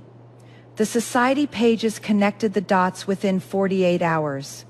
The Herald ran a piece on Thursday, not front page, page 6, the social section, where scandals among the wealthy were reported with the same detached fascination usually reserved for exotic animal escapes. The headline read, Identity Crisis. Prominent donor accused of presenting imposter as wife at charity events. The article was carefully worded, allegedly, reportedly, according to sources. But the details were specific enough to leave no doubt. Tyler Chen, the Whitfield Hotel, a woman who wasn't who she claimed to be. Claire texted Vivian a photo of the article with a single message, page 6 today. Front page by Christmas. Vivian read the article on Margot's porch, wrapped in a blanket, drinking coffee that was too hot and too strong, and exactly right. She read it twice. She felt what? Not satisfaction, not vindication. Something quieter. The feeling of a record being corrected. The feeling of truth catching up to a lie that had been running for 14 months. And finally running out of road. She put the phone down and looked at the ocean. It was a gray day. The kind of gray that Maine does better than anywhere else. A gray that isn't depressing but contemplative. The color of a sky that is thinking about something and hasn't decided yet. "You are going to wear a hole in that view," Margot said from the doorway. "It is a good view. It is the same view it was yesterday." "No, it isn't. It is never the same. That is the point." Margot came out and sat beside her. They watched the waves together, the endless, repetitive, never quite identical rhythm of water meeting shore and pulling back and meeting it again. "I got a call from the university," Vivian said. "Which university?" "Mine. The one I left, the department chair, Dr. Okafor. She saw the article. She called to say she was sorry about what happened and to ask if I'd be interested in coming back to teach. To finish my dissertation, she said the department would support a leave of absence retroactively. She said." Vivian paused, and her voice did something it hadn't done in weeks. It wavered. "She said my work was too important to abandon." Margot looked at her. "What was your dissertation about?" "The economics of invisible labor. How unpaid work, caregiving, household management, emotional support gets excluded from economic models, and what happens when you account for it. That is not a dissertation. That is your life." "I know. That is why I couldn't finish it. I was too busy living the data to analyze it. And now." Vivian looked at the ocean, the gray sky, the house behind her that smelled like salt and old wood, and the particular kind of love that doesn't ask you to be anything other than what you are. "Now I think I am ready to write it down." She set up a workspace in her father's room, the desk by the window, the one that looked out over the water. She borrowed Margot's ancient laptop, the one that took 4 minutes to boot up and made a sound like a small animal in distress every time she opened a browser. She pulled up her old files, the research, the notes, the half-finished chapters she'd abandoned 3 years ago when Tyler had suggested, gently, that perhaps academia wasn't the best use of her time. "You are so talented, Vivian, but the academic world is so small. Don't you want something bigger?" She'd believed him. She'd put the dissertation in a drawer and taken a job at his firm's nonprofit arm, a position that sounded impressive on paper and consisted primarily of writing grant proposals and attending dinners where she performed the role of Tyler's brilliant, supportive wife. She traded her own work for his vision of her work, and she'd done it so gradually that she hadn't noticed the exchange until the drawer was closed and the key was lost. Now she opened the drawer. The research was still good. The framework was still sound. The central argument that traditional economic models systematically undervalue labor performed primarily by women, and that this undervaluation has cascading effects on policy, compensation, and social structure, was, if anything, more relevant now than it had been 3 years ago. She read through her old notes and felt something she hadn't felt in years: intellectual excitement. The particular electric thrill of an idea that matters, a question worth answering, a puzzle that your mind was built to solve. She wrote for 6 hours that first day, then 8, then 10. The words came the way the painting had come. Imperfectly at first, then with increasing confidence, then with a raw, unpolished honesty that surprised her. She wasn't writing for Tyler's approval. She wasn't writing for the department's approval. She was writing because the ideas were hers, and they deserved to exist, and she was done letting someone else decide which parts of her were worth keeping. By the end of the second week, she had a complete draft of Chapter 4. The chapter she'd been stuck on for 2 years, the one about emotional labor and its economic invisibility. She sent it to Dr. Okafor with a note that said simply, "I am back. Here is where I am. Tell me what you think." Dr. Okafor responded within 3 hours. "This is the best work you've ever done. It is angry and precise and true. Don't change a word. Send me Chapter 5 when it is ready." Vivian read the email 4 times. Then she closed the laptop and went downstairs and told Margot, who opened the good whiskey even though it was 2 in the afternoon. And they toasted to Chapter 4 and to anger and precision and truth. And outside the window the ocean kept its rhythm, indifferent and eternal, and Vivian Chen sat in her father's house and felt, for the first time in longer than she could remember, like she was doing exactly what she was supposed to be doing. On the 23rd day after the gala, a letter arrived. It was addressed to Vivian Chen, her real name, her real address in handwriting she didn't recognize. The return address was a P.O. box in Brooklyn. There was no name. She opened it at the kitchen table. Inside was a single sheet of paper, handwritten in small, careful script. "Vivian, I don't expect you to read this. I don't expect you to forgive me. I am writing because I owe you the truth, and because you are the only person who would understand why the truth matters. My real name is Serena Viveros. I am 29 years old. I grew up in I moved to New York 3 years ago to work in event planning. I met Tyler at a fundraiser, not unlike the one where you found me. He was charming. He was attentive. He made me feel like I was the most interesting person in the room. I know now that this is what he does. I didn't know it then. The transformation was gradual. You described it perfectly, the thermostat analogy. He lowered the temperature so slowly. I didn't notice I was freezing. First it was suggestions, then corrections, then requirements. By the time he asked me to use your name, I'd already lost mine. Not legally, emotionally. I didn't know who Serena was anymore. Vivian Chen, I know that is not an excuse. I know I participated in something that caused you real harm. I know that every time I signed your name, I was erasing you a little more. I am not asking for forgiveness. I am asking you to know that I see it now.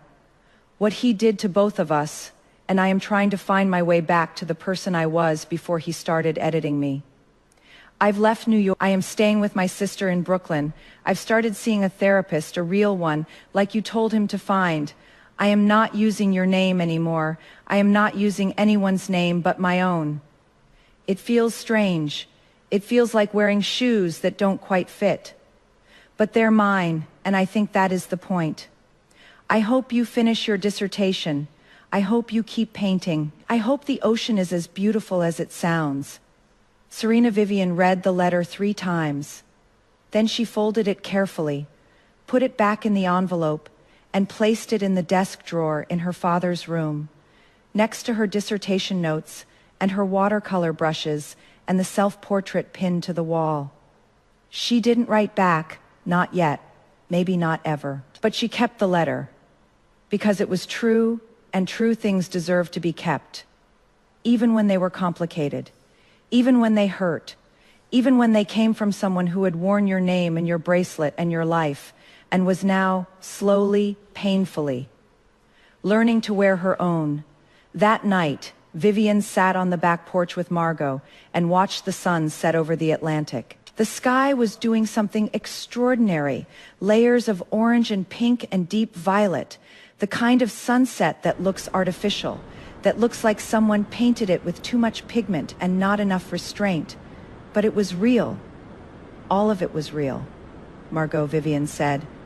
Do you think people can really change? Not just adjust or adapt or learn to perform a different version of themselves, actually change, become someone different from who they were. Margot thought about it. She had the gift of taking questions seriously, of not rushing to fill silence with easy answers. I think people can't change who they are, she said finally. But I think they can change who they've been pretending to be. And sometimes, when you stop pretending, the person underneath is so different from the performance that it feels like change, even though it is really just arrival. Arrival. Coming home to yourself, finding the person you were before someone else started rewriting you. Vivian looked at the sunset. She thought about the woman she'd been before Tyler, the graduate student with the messy hair and the strong opinions and the laugh that was too loud for restaurants. She thought about the woman she'd been during Tyler, the polished, edited, carefully constructed wife who ordered salmon and stood up straight and smiled on command. And she thought about the woman she was now, scarred, unfinished, sitting on a porch in Maine with paint under her fingernails and a half-written dissertation and an ocean that never stopped moving. She wasn't the first woman. She couldn't go back to her. Too much had happened. Too much had been lost. Too much had been learned. And she wasn't the second woman. That version had burned in a fire she'd set herself, and the ashes were scattered across a New York apartment she'd never returned to. She was someone new, someone who contained both of those women and neither of them. Someone who was still being written, still being painted, still being shaped, but this time by her own hands. I think I am arriving, Vivian said. Margot smiled. I think you've been arriving since the moment you walked through my door. The sun finished setting. The sky darkened. The stars came out, not all at once, but gradually, one by one, like words appearing on a page, like a story being written in real time by an author who was finally telling the truth. Vivian went inside. She climbed the stairs. She sat at the desk by the window and opened the laptop and began to write. Not the dissertation. Something that had been building in her chest for weeks, pressing against her ribs like a second heartbeat, demanding to be let out. She wrote the first line, the night I burned my husband's lies. I didn't know I was also burning the woman he'd made me become. And then she kept writing, number chapter 8. The woman in the red dress 6 months later. The gallery was small, 1,200 square feet on a side street in Portland, wedged between a bookshop and a bakery that made the entire block smell like sourdough and butter. The floors were old pine, sanded and sealed, but still creaking in the places where 100 years of footsteps had worn grooves into the grain. The walls were white, the lighting was warm. The windows faced east, which meant the morning light came in at an angle that made everything it touched look like it was being remembered.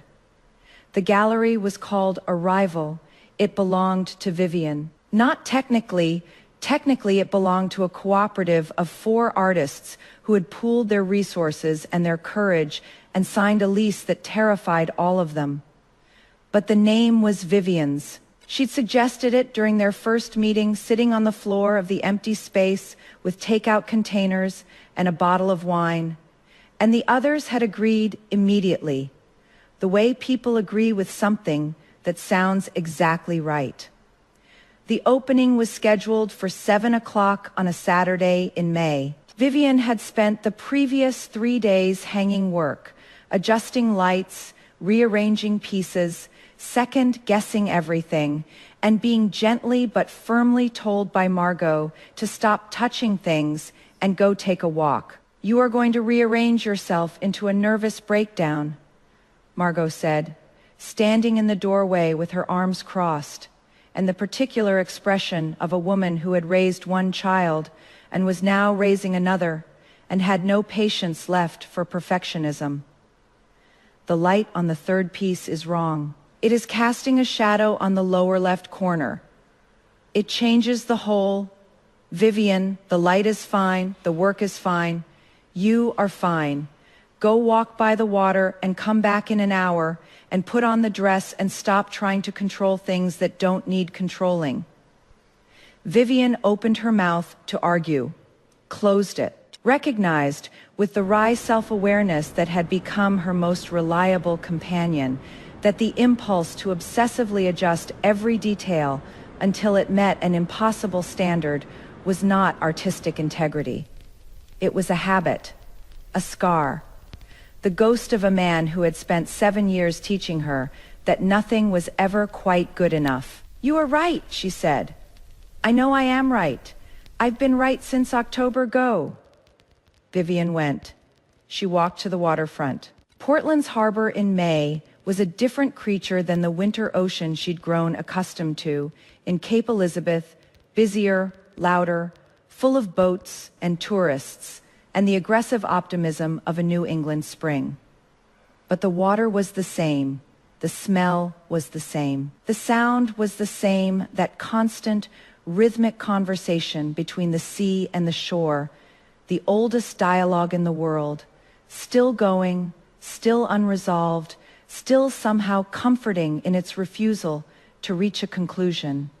She sat on a bench and looked at the harbor and took inventory. 6 months. In 6 months, she had filed for divorce. The proceedings were ongoing. Tyler had hired an expensive lawyer who was very good at delays. But Patricia, the forensic accountant, was better at numbers, and the numbers didn't lie. The joint accounts had been unfrozen, audited, and divided. The apartment lease had been transferred. The $340,000, which turned out to be closer to $410,000. Once Patricia finished with the brokerage statements, was the subject of a civil suit that Claire's firm was pursuing with the quiet, relentless energy of people who knew they were going to win and were in no hurry to do it. Completed her dissertation, all 7 chapters, plus an introduction and a conclusion that Dr. Okafor had called the most compelling argument for economic reform I've read in 20 years. The defense was scheduled for June. Vivian was terrified and ready, which she now understood were the same thing. Painted 31 pieces, watercolors mostly, but also acrylics, and 3 large mixed media works that combined paint and text and fragments of documents, old tax returns, credit card statements, the lease agreement with her name on it, layered and collaged into images that were part portrait, part evidence, part exorcism. The series was called Invisible Labor, and it was the work she'd hung in the gallery, and it was the most honest thing she'd ever made. Written a memoir, or the beginning of one, the manuscript that had started as a single line on a November night.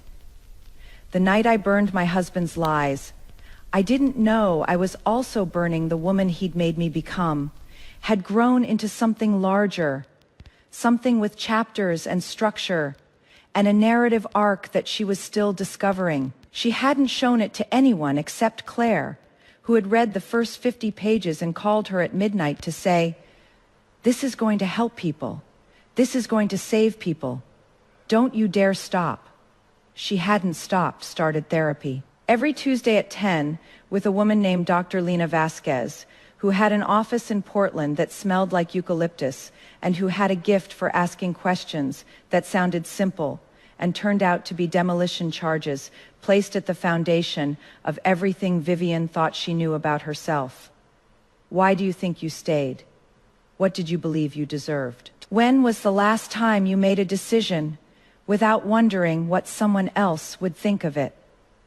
The answers came slowly, painfully, in layers like paint on canvas, each one covering and revealing at the same time. Vivian learned things about herself that she hadn't known, or had known and buried, which was worse. She learned that her need for approval wasn't ambition, but fear. She learned that the woman Tyler had built wasn't entirely his creation. He'd found the raw materials already there. The insecurities and the doubts and the desperate childhood deep need to be good enough, and he'd simply organized them into a shape that served him. Understanding this didn't make it hurt less, but it made the hurt useful. It turned pain into information, and information into power, and power into the slow, daily, unglamorous work of becoming a person who didn't need anyone else's permission to exist. She was still becoming. She suspected she always would be. But the direction had changed. She was building now, and the architect was her. She walked back to the gallery at 6. The sun was low and golden, casting long shadows down the street, turning the brick buildings amber and the windows into mirrors. The bakery next door was closing up. She could smell the last batch of bread cooling, and the bookshop owner, a man named Gerald who wore bow ties and spoke exclusively in literary references, was arranging a window display of books about art.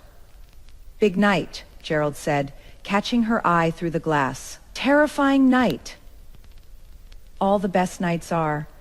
The only way to deal with an unfree world is to become so absolutely free that your very existence is an act of rebellion. Camus. Thank you, Gerald. You are welcome. I'll be there at 7 with a bottle of wine and extremely strong opinions about your use of negative space. Vivian laughed, the real laugh, the loud one, the one that Tyler had spent years trying to soften, and went inside. The gallery looked different in the evening light.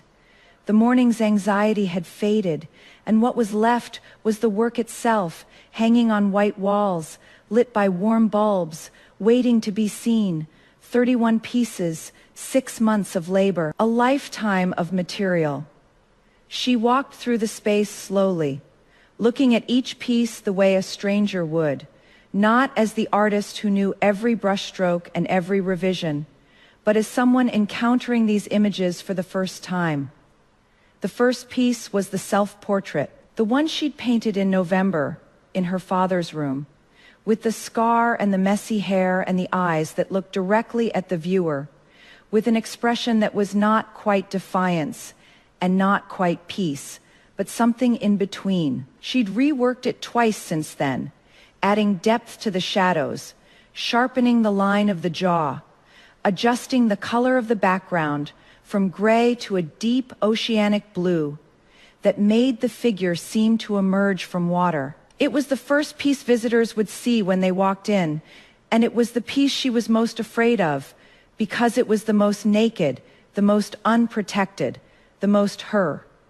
The middle section was the Invisible Labor series, 12 pieces, each one built around a different document: a tax return, a credit card statement, a lease agreement, a bank transfer record, a wedding invitation, a grocery list, a to-do list, a calendar page filled with appointments that were all for other people. The documents were layered beneath paint, visible in fragments like bones beneath skin. Over them, Vivian had painted figures, women mostly, but not always, engaged in the invisible work of maintaining a life, cooking, cleaning, organizing, remembering, anticipating, absorbing, endure. The figures were rendered in watercolor, translucent and luminous, as if they were made of light. The documents beneath them were rendered in sharp, precise detail, as if they were made of stone. The effect was haunting. The women glowed. The paperwork anchored them. You could see both at once: the beauty of the labor and the weight of it, the grace and the grind, the invisible made visible through the simple act of looking closely enough. The final section was new work.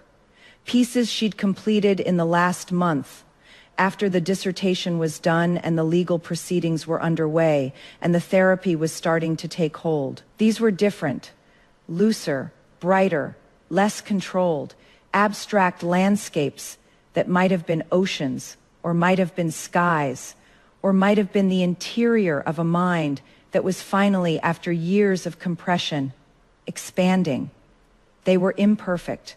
They were unfinished in places. They were, Vivian thought, the most beautiful things she'd ever made, precisely because she'd stopped trying to make them perfect. She stood in front of the last piece, a large canvas 4 feet by 3, painted in shades of blue and gold and a deep burning red that she'd mixed herself from cadmium and alizarin, and a color she couldn't name but recognized as the exact shade of the dress she'd worn to the gala.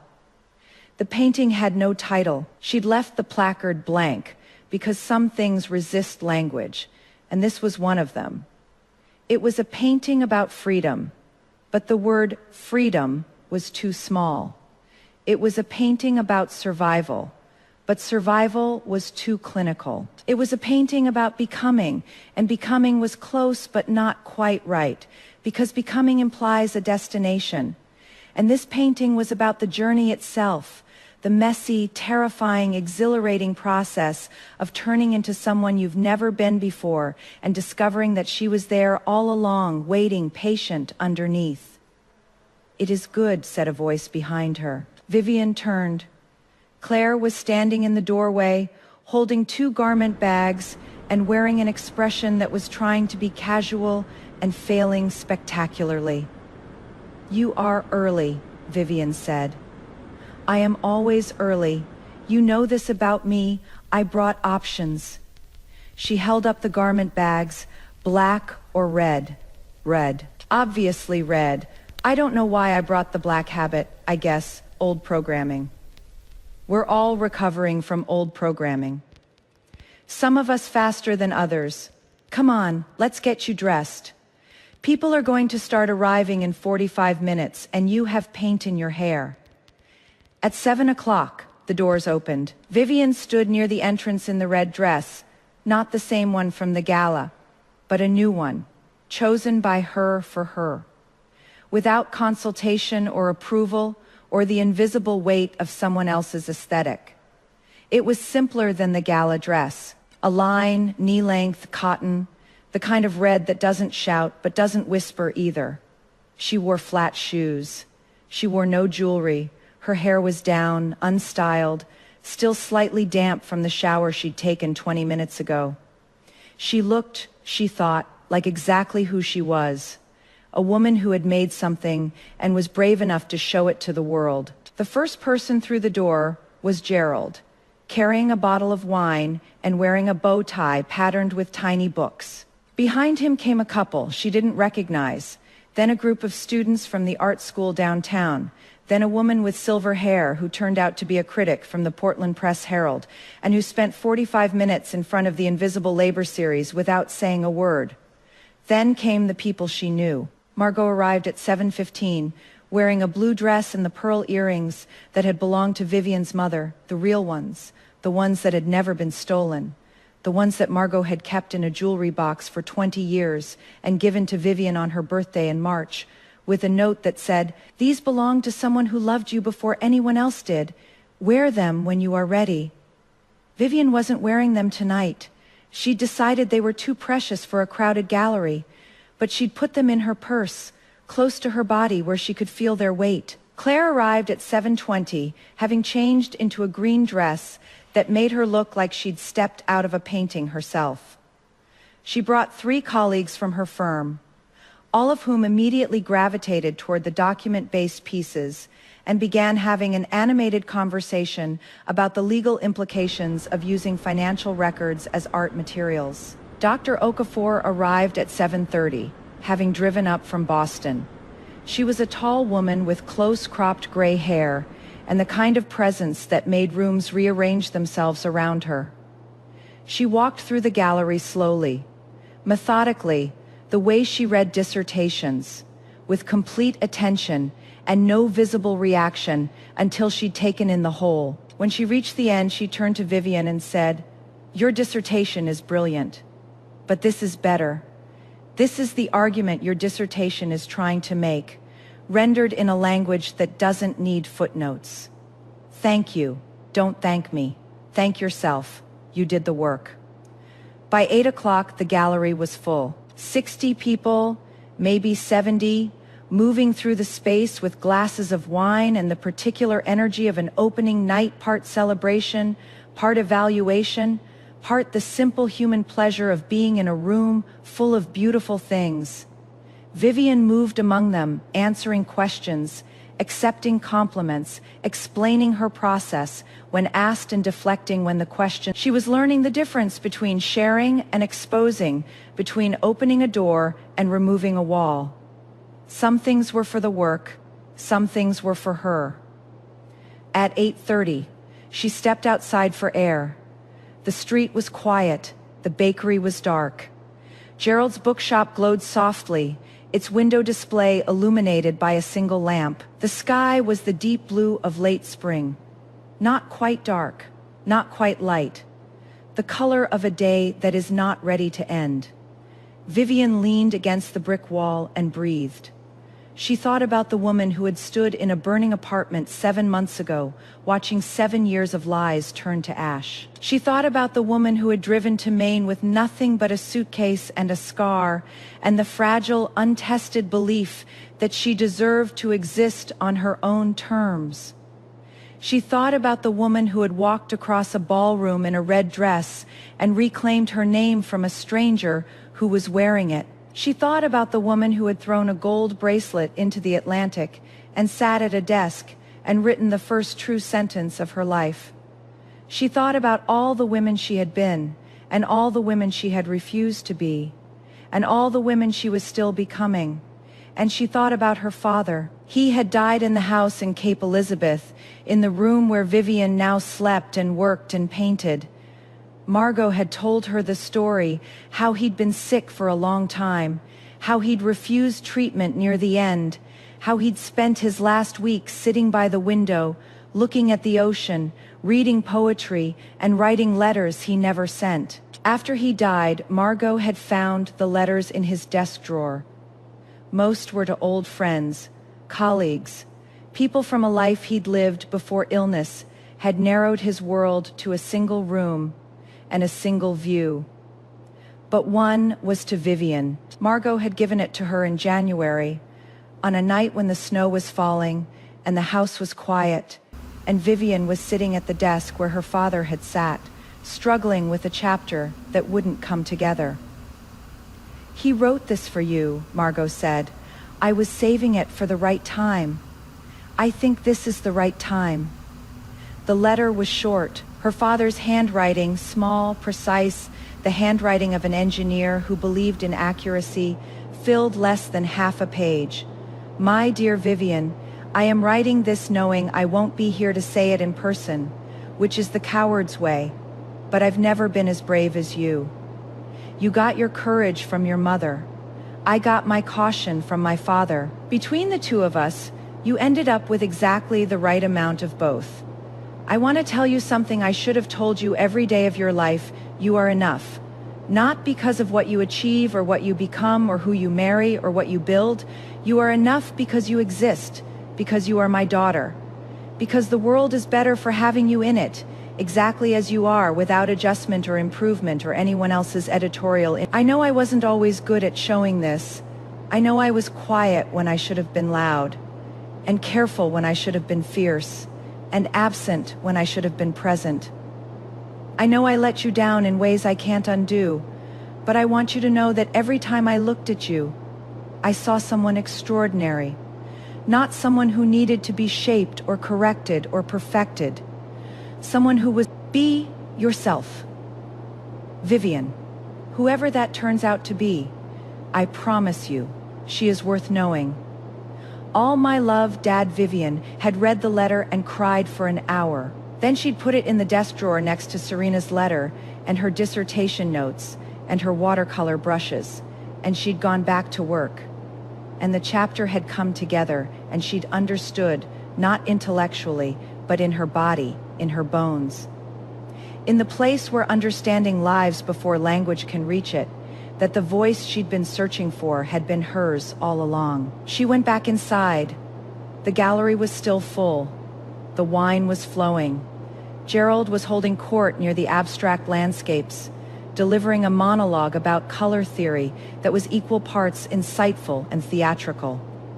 Claire was talking to the Press Herald critic, who was taking notes. Dr. Okafor was examining the self-portrait with the focused intensity of someone reading a primary source.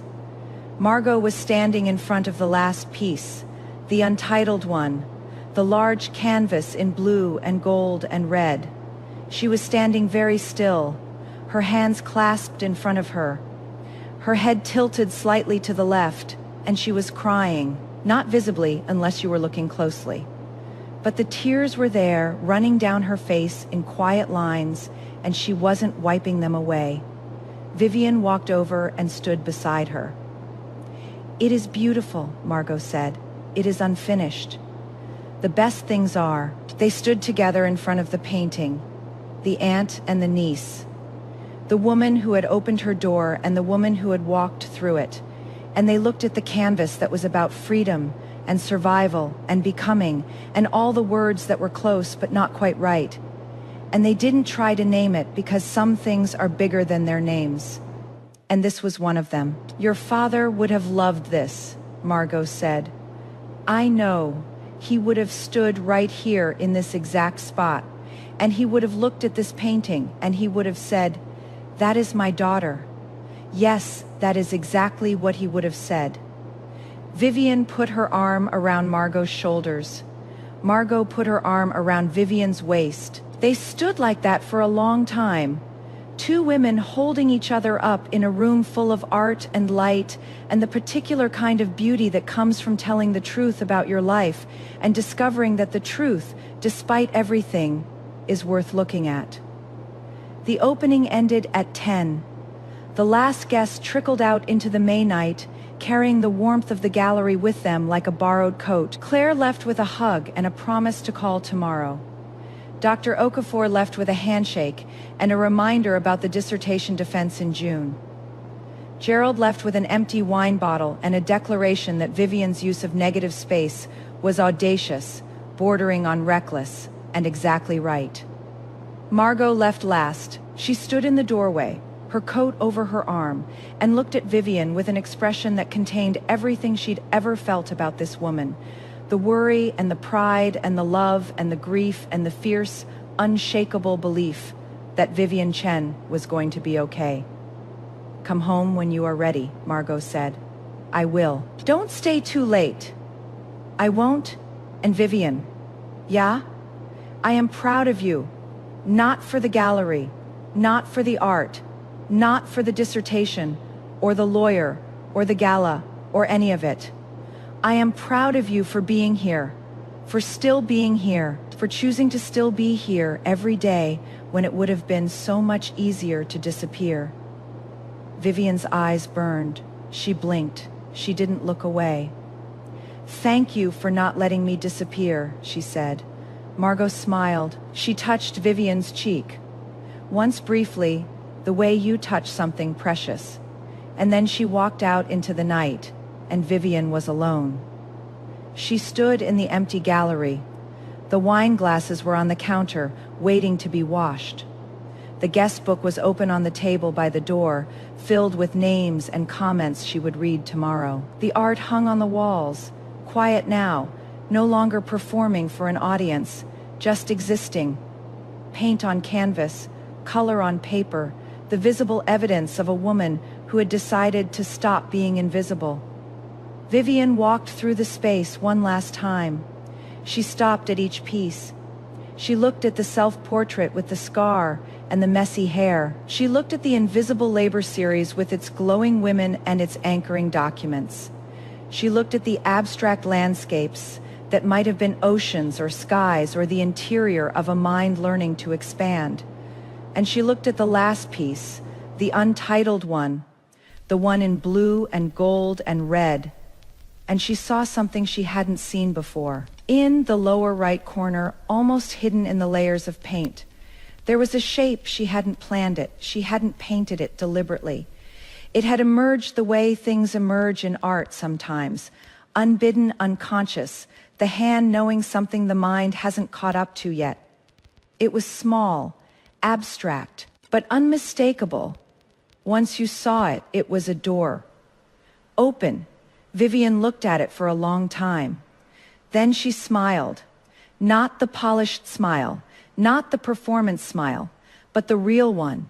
The one that started in her chest and moved outward like light. And she turned off the gallery lights, and she locked the door, and she stepped out. The air was warm. The stars were out. Somewhere nearby, the ocean was doing what it always did. Moving, breathing, arriving and departing and arriving again, the same and never the same, endlessly becoming. Vivian Chen walked down the street toward the water. She walked the way she painted, without a plan, without permission, without the weight of someone else's expectation. She walked like a woman who had burned her old life to the ground and built a new one from the ashes, and discovered that the new one, imperfect and unfinished and entirely her own, was more beautiful than anything she'd been given.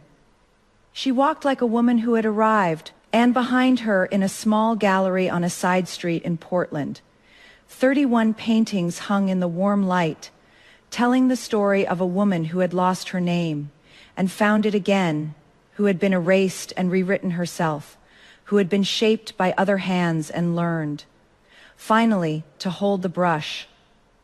The gallery was called Arrival. The artist was Viv, and the door in the painting was open. Let me tell you what this story is actually about. It is not about a cheating husband. It is not even about identity theft, though. Yes, that happened, and yes, it is a federal offense, and yes, Tyler deserves every legal consequence heading his way. This story is about a man who loved a woman so much he built her twice, except he didn't love a woman. He loved a blueprint. Vivian was version 1, the prototype he spent 7 years refining. The haircut, the lipstick, the posture, the salmon order, the smile calibrated for public consumption.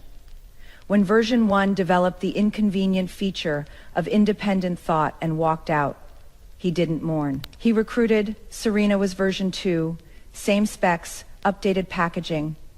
And here is the detail that keeps me up at night, the nickname. Viv. He called Vivian that from the beginning. She thought it was intimacy. It was inventory labeling. Serena Viveros Viv, Vivian Viv. He wasn't shortening her name. He was filing her under the same category, same shelf, same product line. But the real turning point isn't the gala. It is not the red dress or the photographs or the legal takedown. The real turning point is a woman sitting on a porch in Maine with a blank notebook, writing, "I like the sound of the ocean at night."